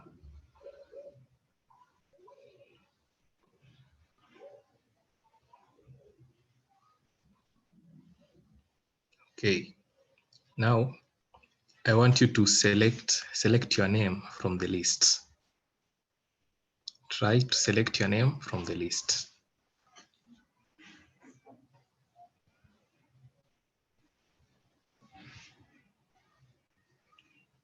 No, you're almost there. Yes, Correct. So remember, Leilani, we start from in Python list. In Python, we start counting from 0. So Sean is at position 0. Sean is 0. Iman is 1. Leilani is 2 in Python. So you have to remember that. Okay, so you can stop share so we can have someone else sharing. Good work.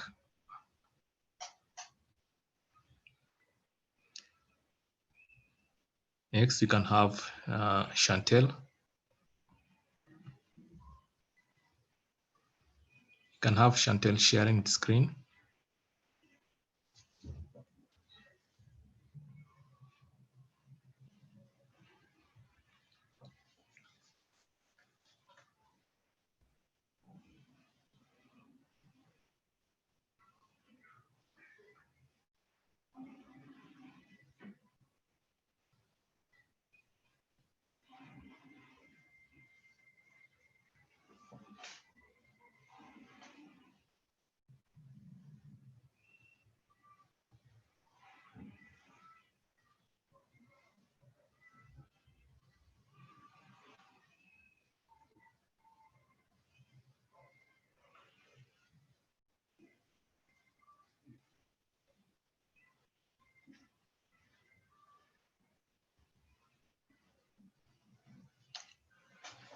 Oh, Chantel, what you can do, go to stop where we have run. Stop. Click on the next button. Yeah. Now the next one. After that, yeah, click on that. Yes, that one. Click on restart.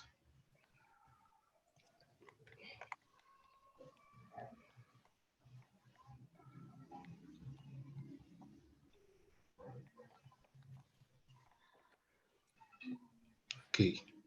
So yeah, so what you can do,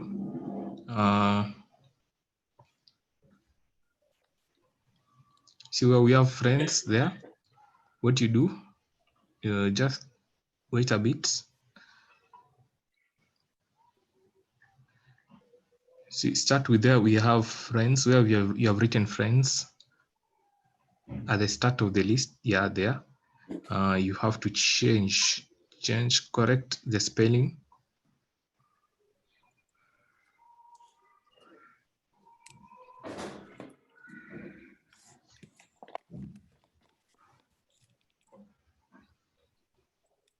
F I, no, that way. It's I before E.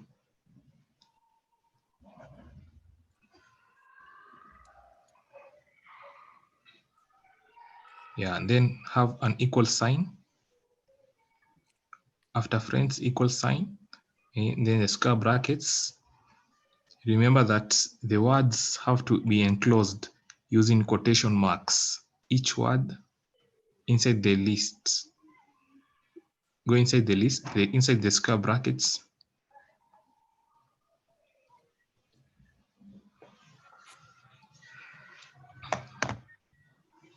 Inside the square brackets, where we have Sean, just go to the start of the list where we have the S for Sean. Go there. Just before that, just, yeah. Then insert a quotation mark.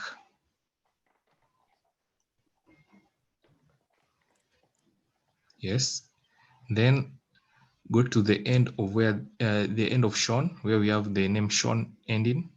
No, the name Sean ending. Yeah. Insert another quotation mark after N.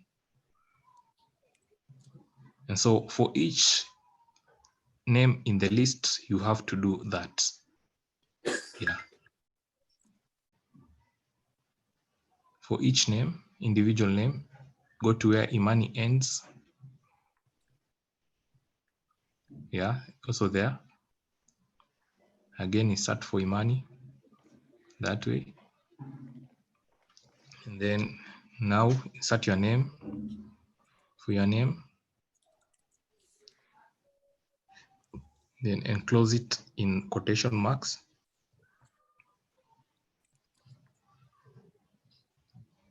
Again, we have then quotation marks.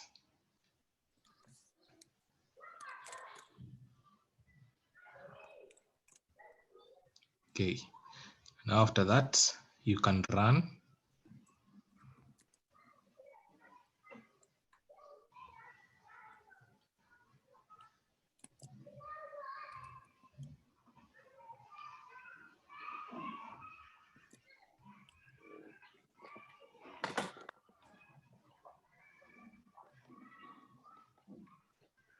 Okay, now Chantel, I want you to select your name from the list. Remember, let's try and select Sean from the list. Select Sean. What you do in the line below, just the line below that, yeah, write friends.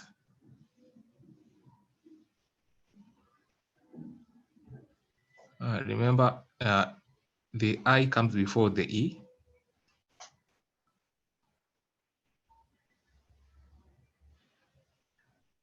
Yeah, and then after that, square brackets.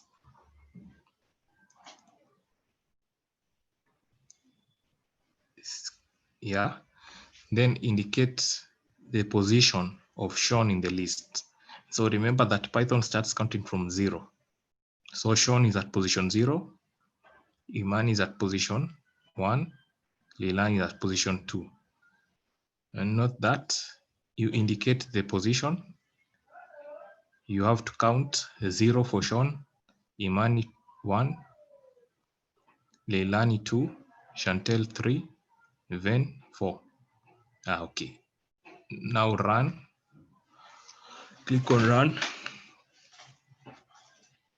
Yes, now you can see Sean has been printed out. Now I want you to select your name.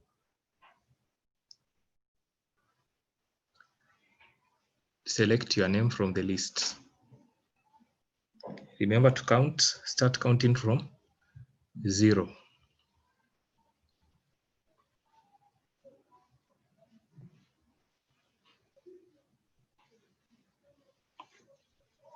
Yeah, good.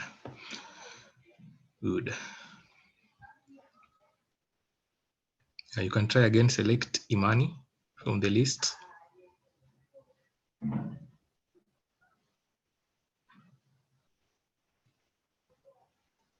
Good.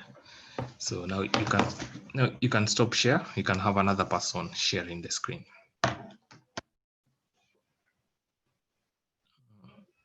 Or Ven, are you there?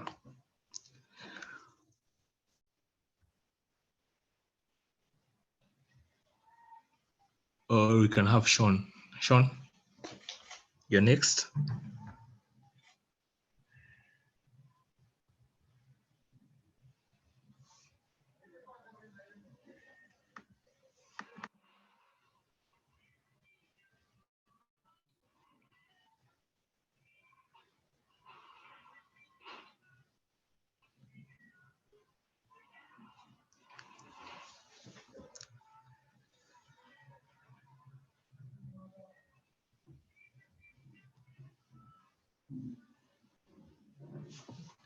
Remember, for lists, we use the square brackets. You see where we have the 0? Yeah, you can remove yeah, now use square brackets. Yes, now run. You can see now you're able to call the name. So now select the name Ven from the list.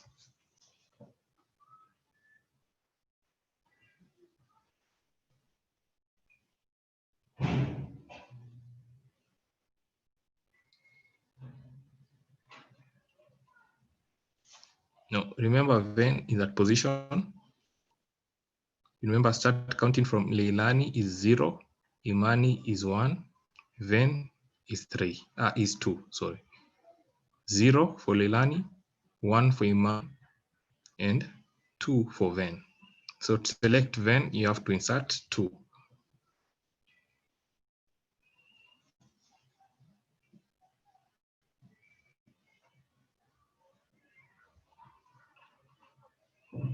Okay, correct.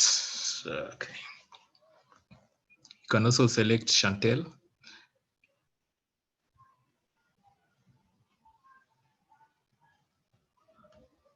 Okay. So we can continue.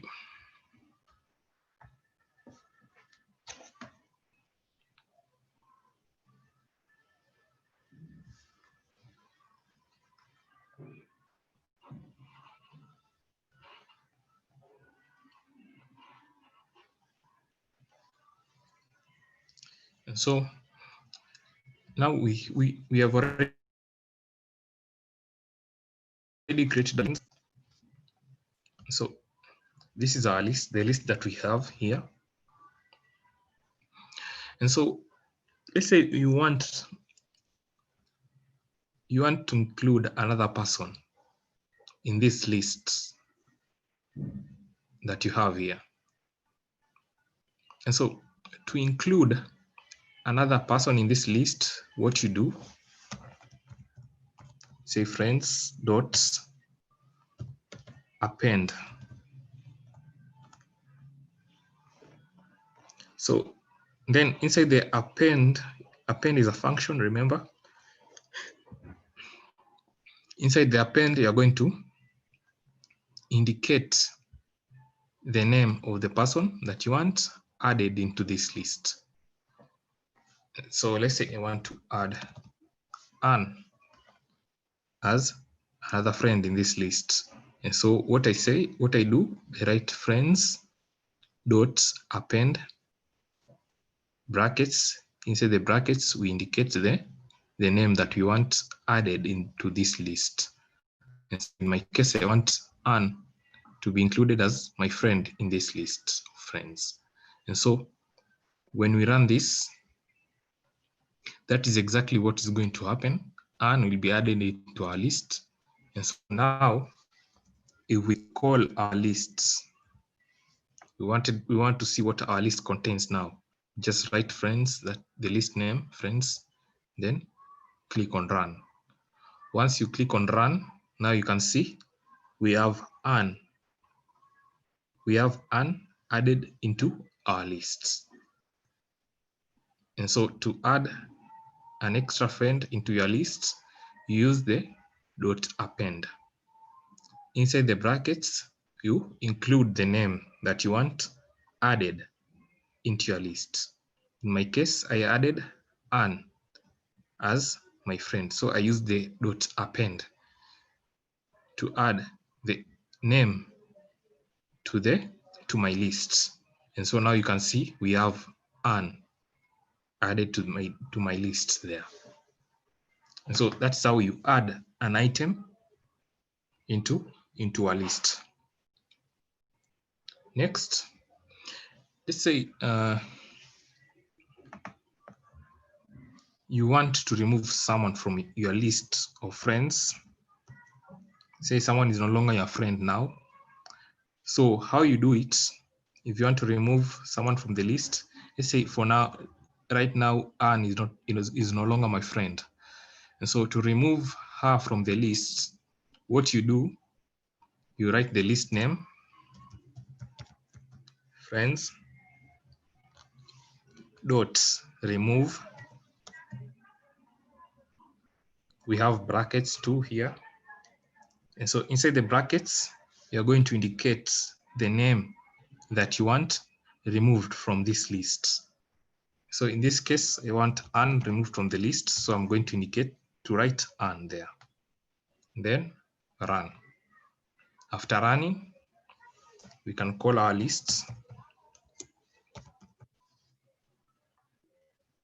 and see if Anne exists in our list. Now you can see our list no longer has Anne in it. We were able to remove Anne using the dot remove function. And so inside the remove brackets, inside the brackets, we indicated the name that you wanted removed from the list that we created here. And so that name was Anne. And so what Python did, it went into the list and deleted or removed Anne from our lists. And so now our list has the name Sean, Imani, Leilani, Chantel, and Ven. Anne no longer exists in our lists.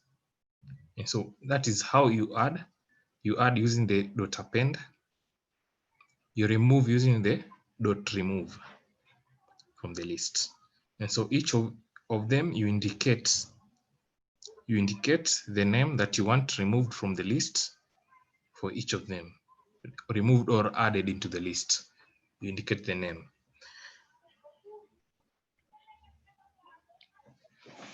And so from when we started with lists, we just looked at lists that deal with text values or names, that is the strings. We only looked at lists that deal with strings. And so we can also have lists having numbers. Let's look list of numbers. We can also have a list of numbers. And so let's say we have num as our list, or we can have numbers. Let's have numbers as the name of our list. And so remember, to create lists, we have to indicate lists using the square brackets. And then inside the square brackets, you're going to indicate the numbers that you want. So in my case, I want 1, 2, 3, 4, 5, 6, 7, 8, 9. So this is my list of numbers. And so you run that. Then you can call your list to see the items in that list. And so for me to see the numbers in that list, I have to write out the name, then click on run. And so now we have my list of numbers here. And so the same way we did this kind of selections are the same way that we do selections in numbers. And so let me just give one example for each. And so let's say I want to select the number 1 in this list. You have to indicate the position of that item in the list. And so number 1 comes at position 0, number 2, position 1, again 2, 3, 4, that way. Remember, we start counting from 0 in Python. So 1 in this case will be at position 0. And so when I indicate 0, number, square brackets 0, and run this. Oh, sorry, numbers supposed to be numbers. Then run. You can see we have the result as 1. Say I want to select number 5 in my list. Number 5 is at position 0, 1, 2, 3, 4. So number 5 is at position 4 in our list. And so we run that. Now you can see we have 5 selected from our list. And so we can also add a number into this list. Let's say we want to add the number 10 into our list. Remember, we also use the dot append function. Inside the brackets, we are going to indicate 10. And so run that. Sorry, numbers. Run that. Now 10 has been inserted into our numbers list. So you can just call your list of numbers and run. Once we run, you can see now we have 10 included in our list. Say I want to remove the number 10 again. Well, let's remove number 1 from our list, the number 1 from our list. So we have numbers dot remove. Then now you indicate the number that you want removed from our list. So in this case, we want 1 removed from our list. So I indicate 1 there. I want 1 removed from our list. And so when we run this, 1 is going to be removed. So we can now check if that has really happened by writing out numbers, our list name, then run. Now you're able to see that 1 is no longer part of our list.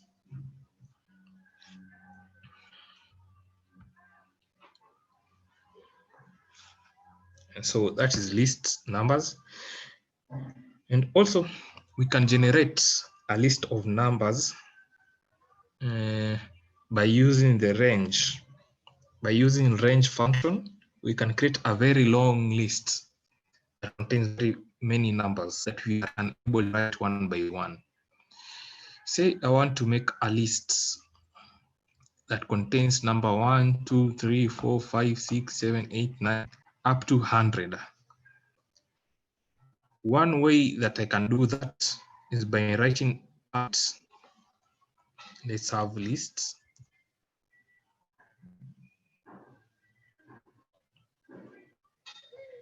You can have list of 100. You can have list of 100 here.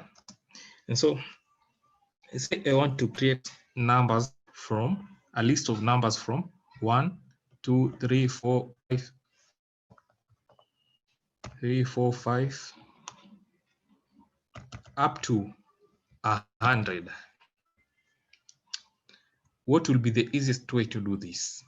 Because writing the numbers one after the other, that will be a tedious job for us.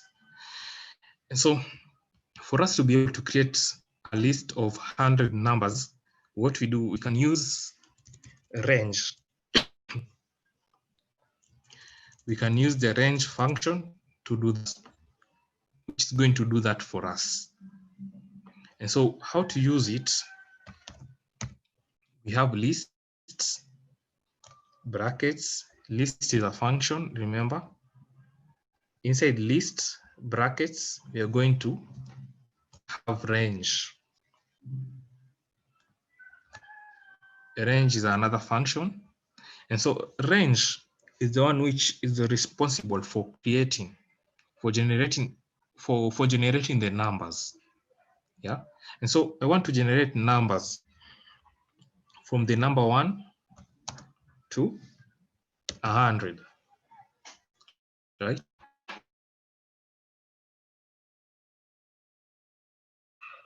And so I want to generate these numbers from 1 to 100. And so range is the function that is responsible for generating these numbers.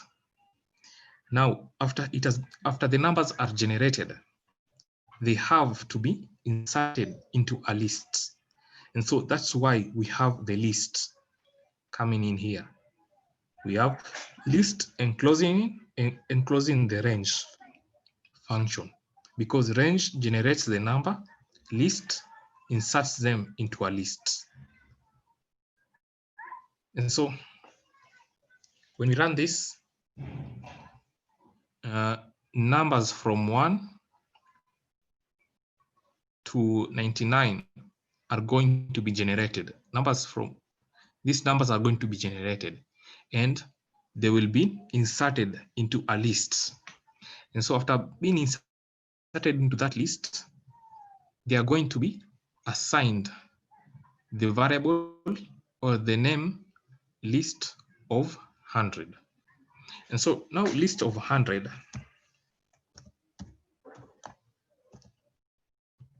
will be containing our 100 values that we wanted generated. And so you can click on run now and see the numbers that we have now. You can see now we have our numbers being generated there.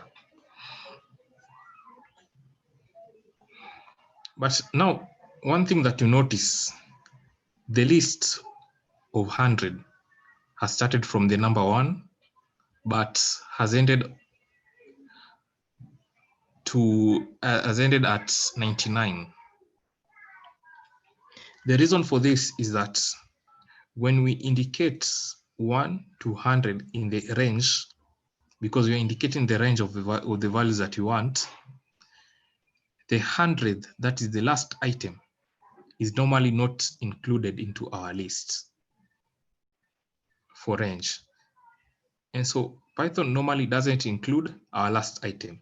And so for us to be able to generate numbers from 1 to 100, we have to increment our number 100 by 1. We increment that 100 by 1, and now it becomes 101. And so now when we run this, now we are going to get items running from 1 to 100, because this top range, this top value here is normally not included. And so we won't be going from 1 to 101, but instead will be one less the stop value. And so we're going to move to generate a list from 1 to 100 instead. And so now you can have a look at a list of 100 that you have created. Now, just from 1, 2, 3, 4, all the way to the last item, which now it's 100 there, indicated there. And so that's how we can use the range function together with the lists to generate a list of numbers of any value. And so also we can have the range maybe generating numbers up to the millionth position, millions of positions of numbers. We can have the range giving us those very large numbers that we have, that we can't generate by typing typing them out one by one. And so that is range. Now,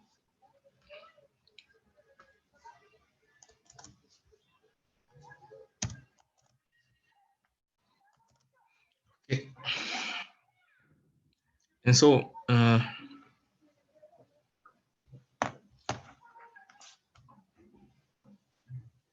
that is lists. So yeah, we can go to one last thing, and then we call it array. And so the next thing that we're going to look at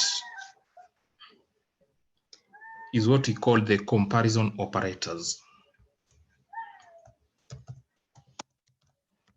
Comparison.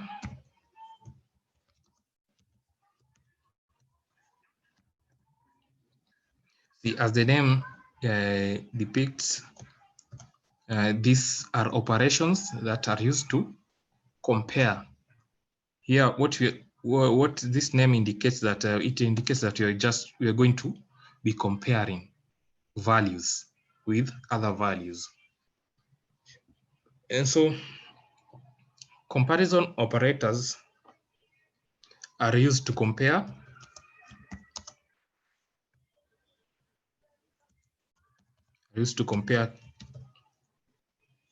two values.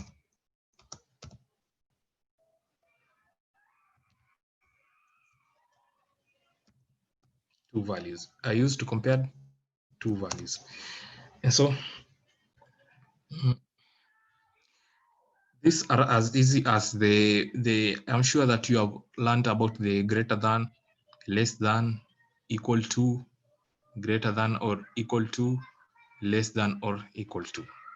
And so that's exactly the same concept that is we are going to be able to apply using Python. And so we can start by looking at greater than. The greater than.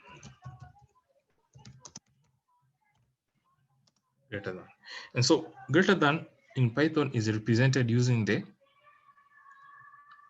arrow that points to the right. And so by that, I mean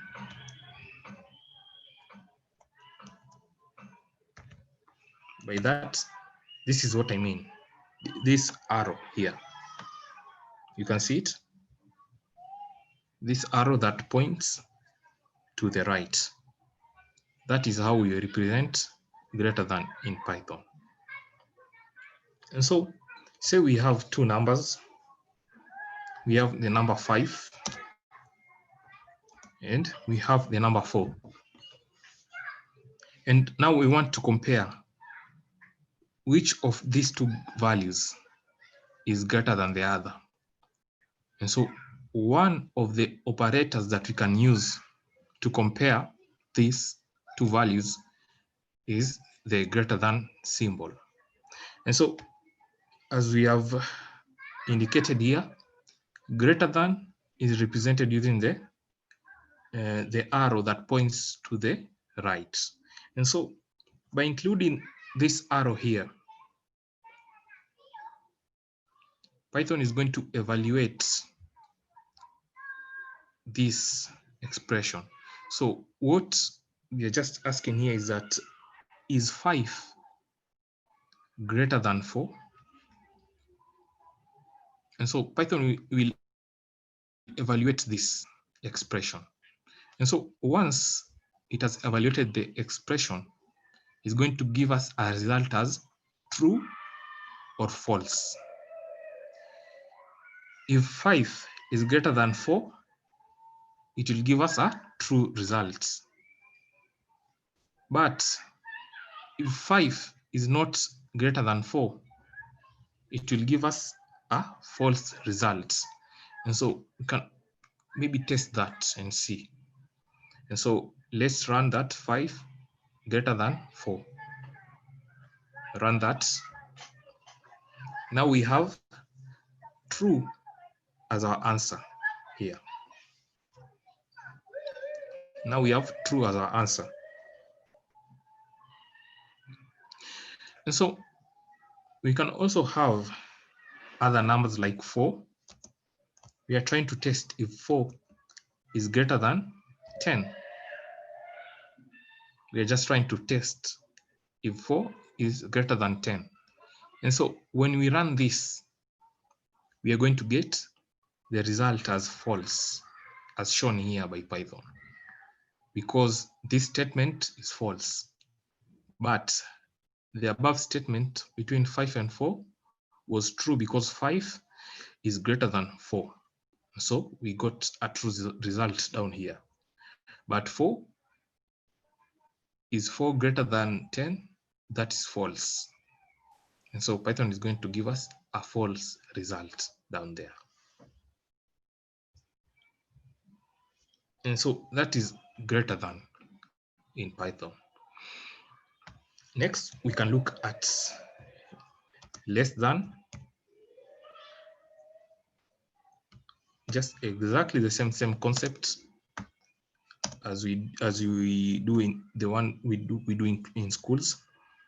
And so we have less than, and for less than is usually represented using the arrow pointing to the left. And so this is the arrow. It points to the opposite side, that is the left side.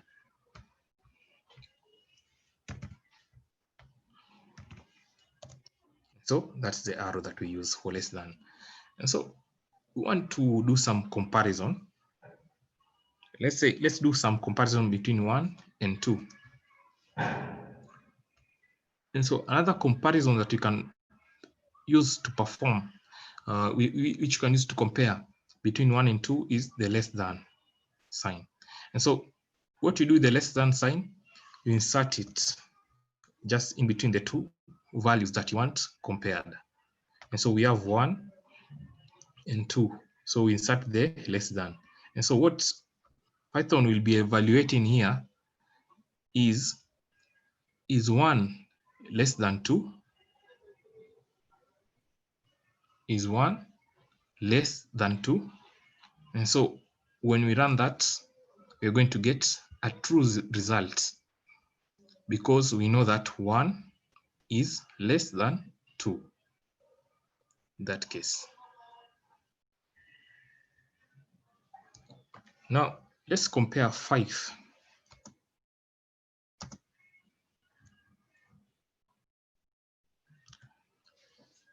Let's compare 5 and 2 and see what will happen. And so what Python here is going to ask is that, is 5 less than 2?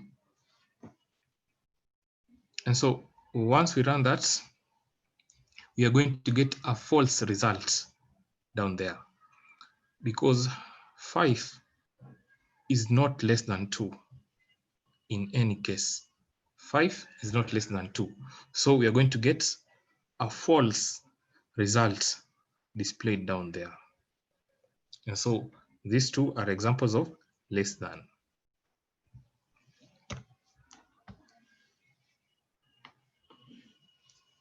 Next, we are going to look at equal to.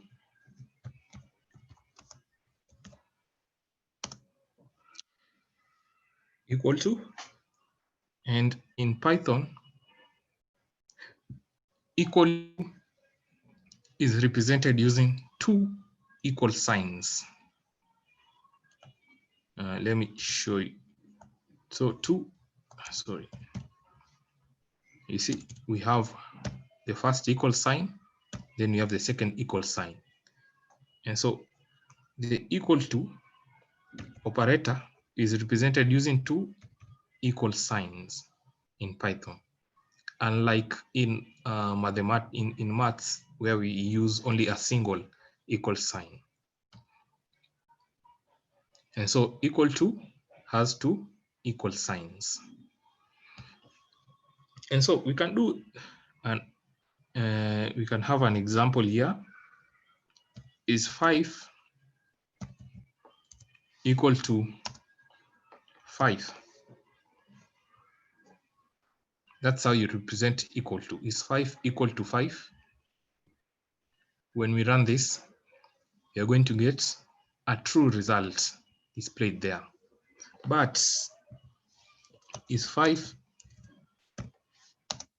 equal to 10? When we run this, we are going to get a false result there. That is equal to. And so for this to be true, 5 equal to 10? Maybe you'll have to divide 10 by 2 so that we get 5 on this side. And so once we run this, we're going to get true, because here what we are trying to evaluate is 5 equal to 10 divided by 2. And so 10 divided by 2 is equals to 5.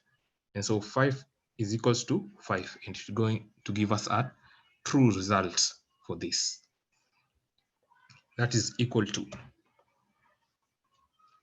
Next, we have not equal to. We have not equal to.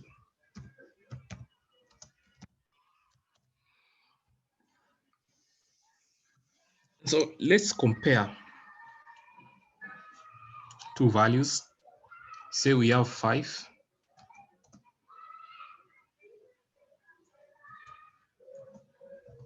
5 and 4. Sorry, I forgot to mention that for not equal to is represented using an exclamation mark followed by the equal sign. Exclamation, equal sign. So that's how we represent the not equal to sign. And so we are exclamation, then equal sign. For equal to, we have a double equal sign.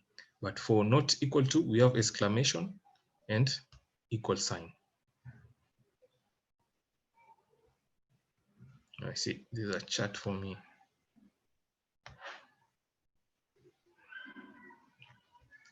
Okay, okay. Chantel, you can share your screen. We see. You can share screen.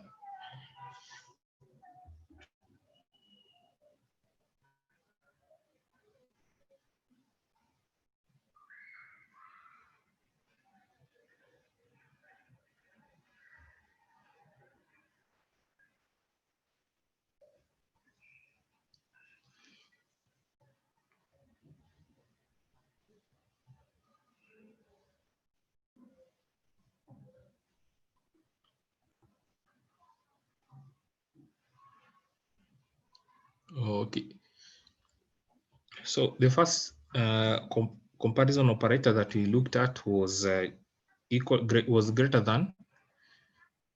You can write greater than there on that cell. Write greater than.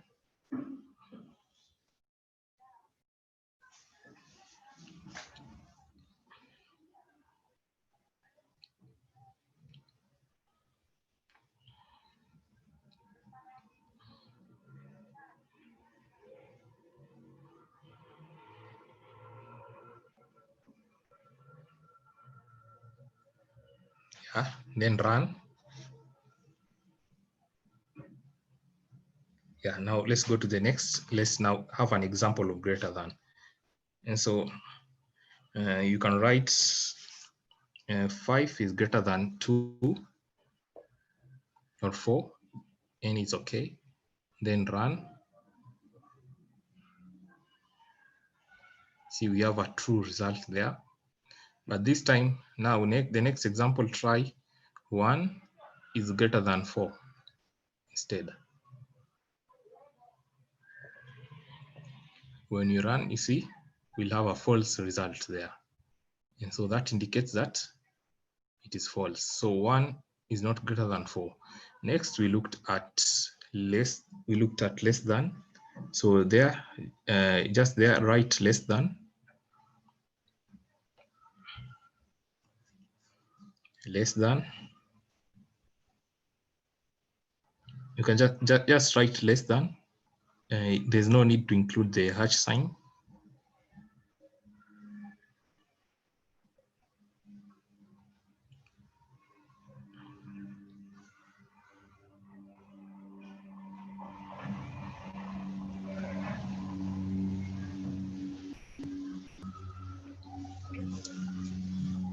You can remove the 2 hash signs that are just before less than.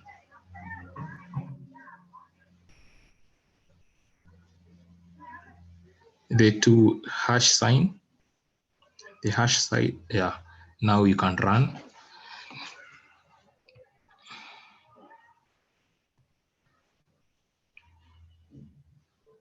Okay, so now go to the next line there. Now for less than, let's have 1 and 2. 1 is less than 2. Remember, for less than, we have the pointer, that sign pointing to the left. So yeah, that should be pointed to the opposite side. And so yeah, correct. So when you run it, we'll get true as our answer because 1 is less than 2. So now try 5. Try 5 is less than. Just type 5 is less than. Use 1. 1 is less than 1. Run, and we see what Python will give us. Now it has given us false because 5 is not less than 1.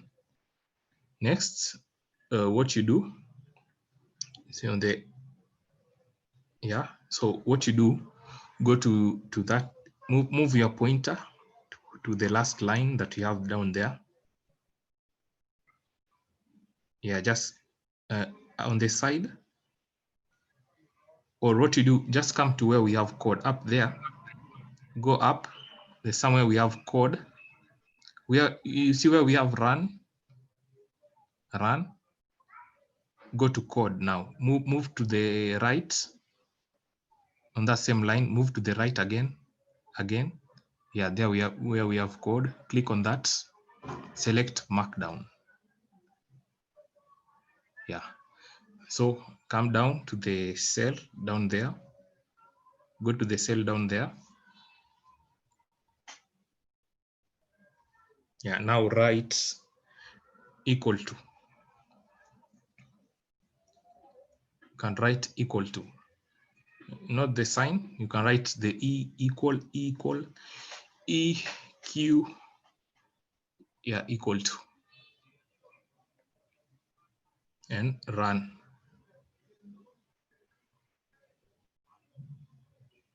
Now we want to compare two numbers.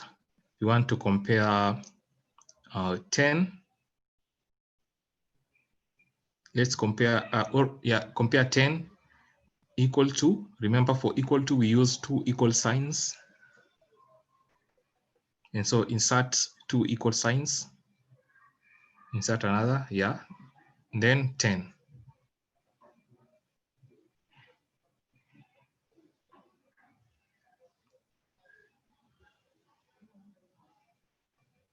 Now we should have the two tens. We have 10 at the start and 10 at the end. Yeah. And so we want to compare if 10 is equal to 10. And so when you click on run, we are going to have the result as true there, because 10 is equal to 10. But this time try 9. Yeah, you can write 9 equal to 10, maybe. Try 9 equal to 10.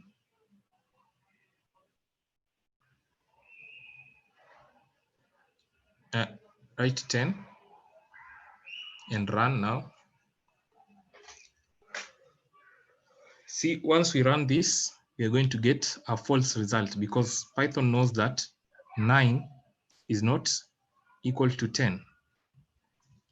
So this time we can try another one last one. You can use 4 equal to 8 divided by 2.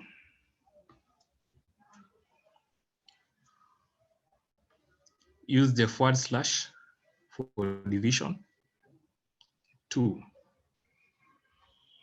Then run and see. Now we have a true answer. There are answers 2 because 4 is equal to 8 divided by 2. So when we divide 8 by 2, we are going to get the answer as 4. And so now that means that 4 will be equal to 4. And so 4 is equal to 8 divided by 2. And next, we looked at not equal to. You can go to where we have code. See there, up there, we have code. Move to where we have code. You see where we have run? Yeah, code, markdown now. Markdown. Click on markdown. You have not clicked on markdown, Chantel. Yeah, click on markdown. Okay, now down there, write not equal to, NO, not equal.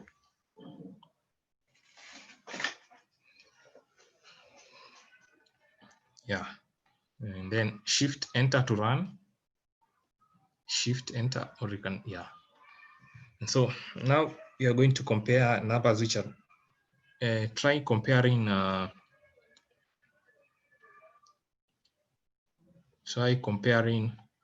let's say 9 and 10.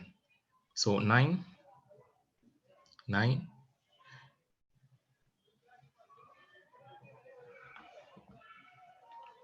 9, remember not equal, we have the exclamation to represent that. Exclamation then. So include an exclamation mark, then an equal sign.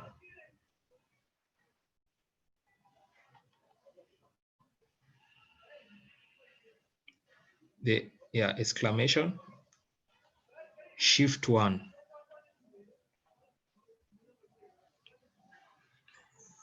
Just include 1, then equal sign.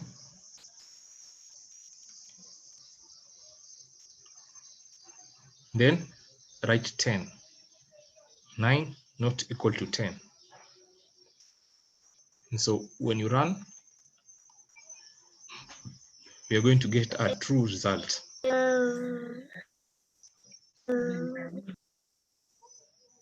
Because 9 is not equal to 10. And so you can try one more.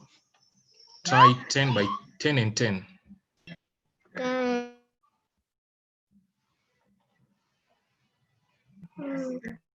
10 not equal to 10.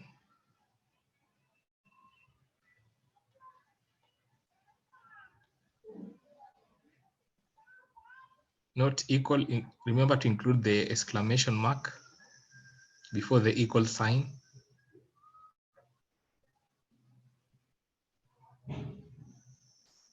Yeah, run.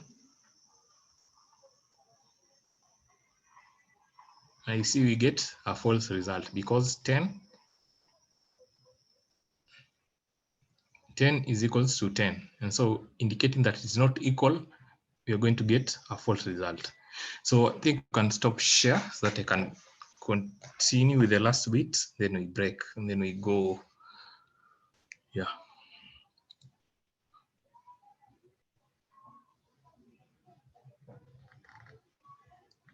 Yeah, so we were looking at not equal.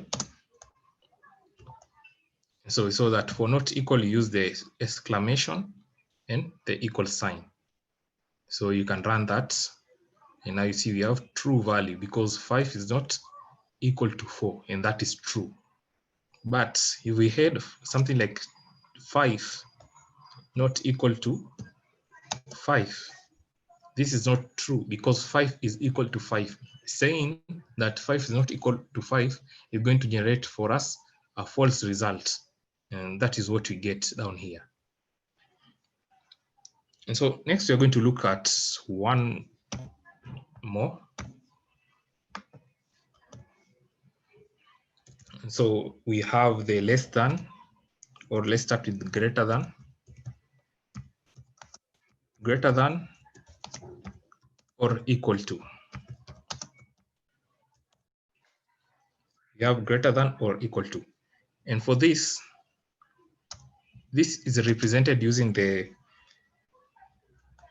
greater than symbol that we used up here, the greater than symbol. And it is combined with the equal sign. And so we have the single equal sign coming in there. And so this is how we represent greater than or equal to in Python. And so we can have a look. Let's have a simple number like 2, or let's have 5. Is 5 greater than or equal to 4? And so when we run this, you're going to get a true result, because what greater than or equal to evaluates is looking for a number that is either greater than 5 or it's equal to 5. And so in this case, in place of 4, let's say we had 5. We had something like this. So in place of 4, we have 5. And so 5 is 5 greater than or equal to 5. When we run this, we are going to get a true result, because number one, 5 is not greater than 5. So that will be false. But it will come again and check the other comparison. Is 5 equal to 5? And that is true. And so the whole comparison will result into a true result, because 5 is greater than or equal to 5. But in this case, 5 is not greater than 5, but it is equal to 5. And so that's why we get a true result here. We can have something like let's have 3. Is 3 greater than or equal to, so is 3 greater than or equal to 7?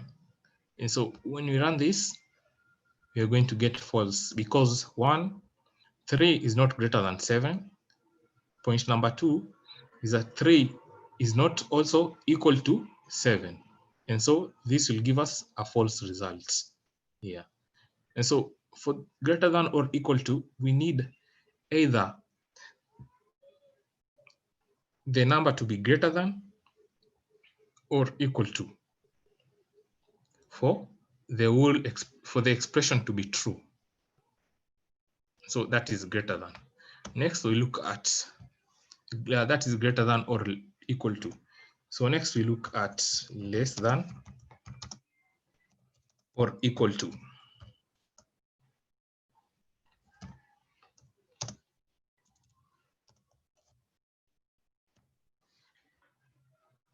And so how it is represented, we are going to represent it using the less than symbol. That is, remember the arrow pointing to the left side. Then after the less than symbol, we have the equal sign there. And so this is what we use to represent less than or equal to. And so we can have ourselves comparing numbers. Let's use very simple numbers like 1. Let's compare 1 and 2 using the less than or equal to operator. And so we have the less than sign, then the equal there. And so what Python here is asking that is 1 less than or equal to 2. Let's see what Python is going to give us as the result. And so it's going to give us true as our result here. The reason being is that 1 is less than 2. That is true.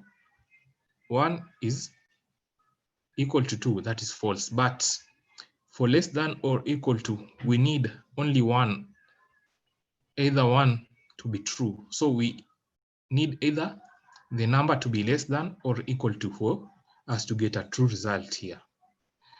That again applies to, let's say we had in place of 2, let's have 1 come in there. And so this 2 is going to give us a true result, because even if 1 is not less than 1, it still fulfills the second condition, which tests if 1 is equal to 1. And so that will give us a true result there. Can look at one last example. 3 is less than or equal to 2. When we run this, we are going to get an error. We are going to get a false result. And so Python is going to evaluate this as false because 3 is not less than, is neither, so 3 is neither less than or equal to 2. And so for that, we are going to get a false result as our answer there. And so that is comparison in Python. And that marks the end of our class today.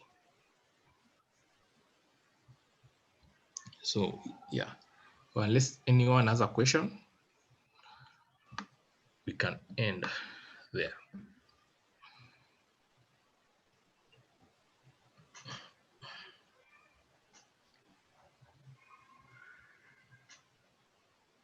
Anyone with a question or anyone stuck somewhere?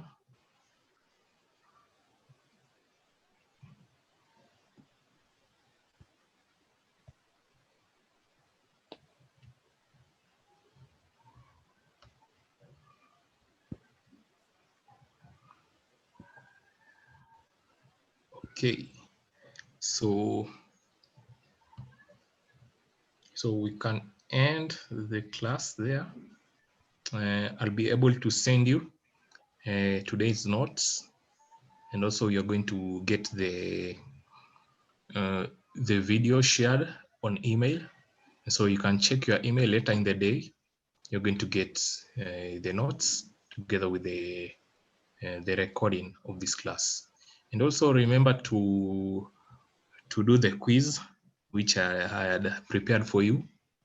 It's a simple quiz. You can find it on the exam platform. I'll be able to share a link to the same in the email that I'm going to send you later in the day. So thank you for being cooperative and coming to class. So I hope you have a good afternoon.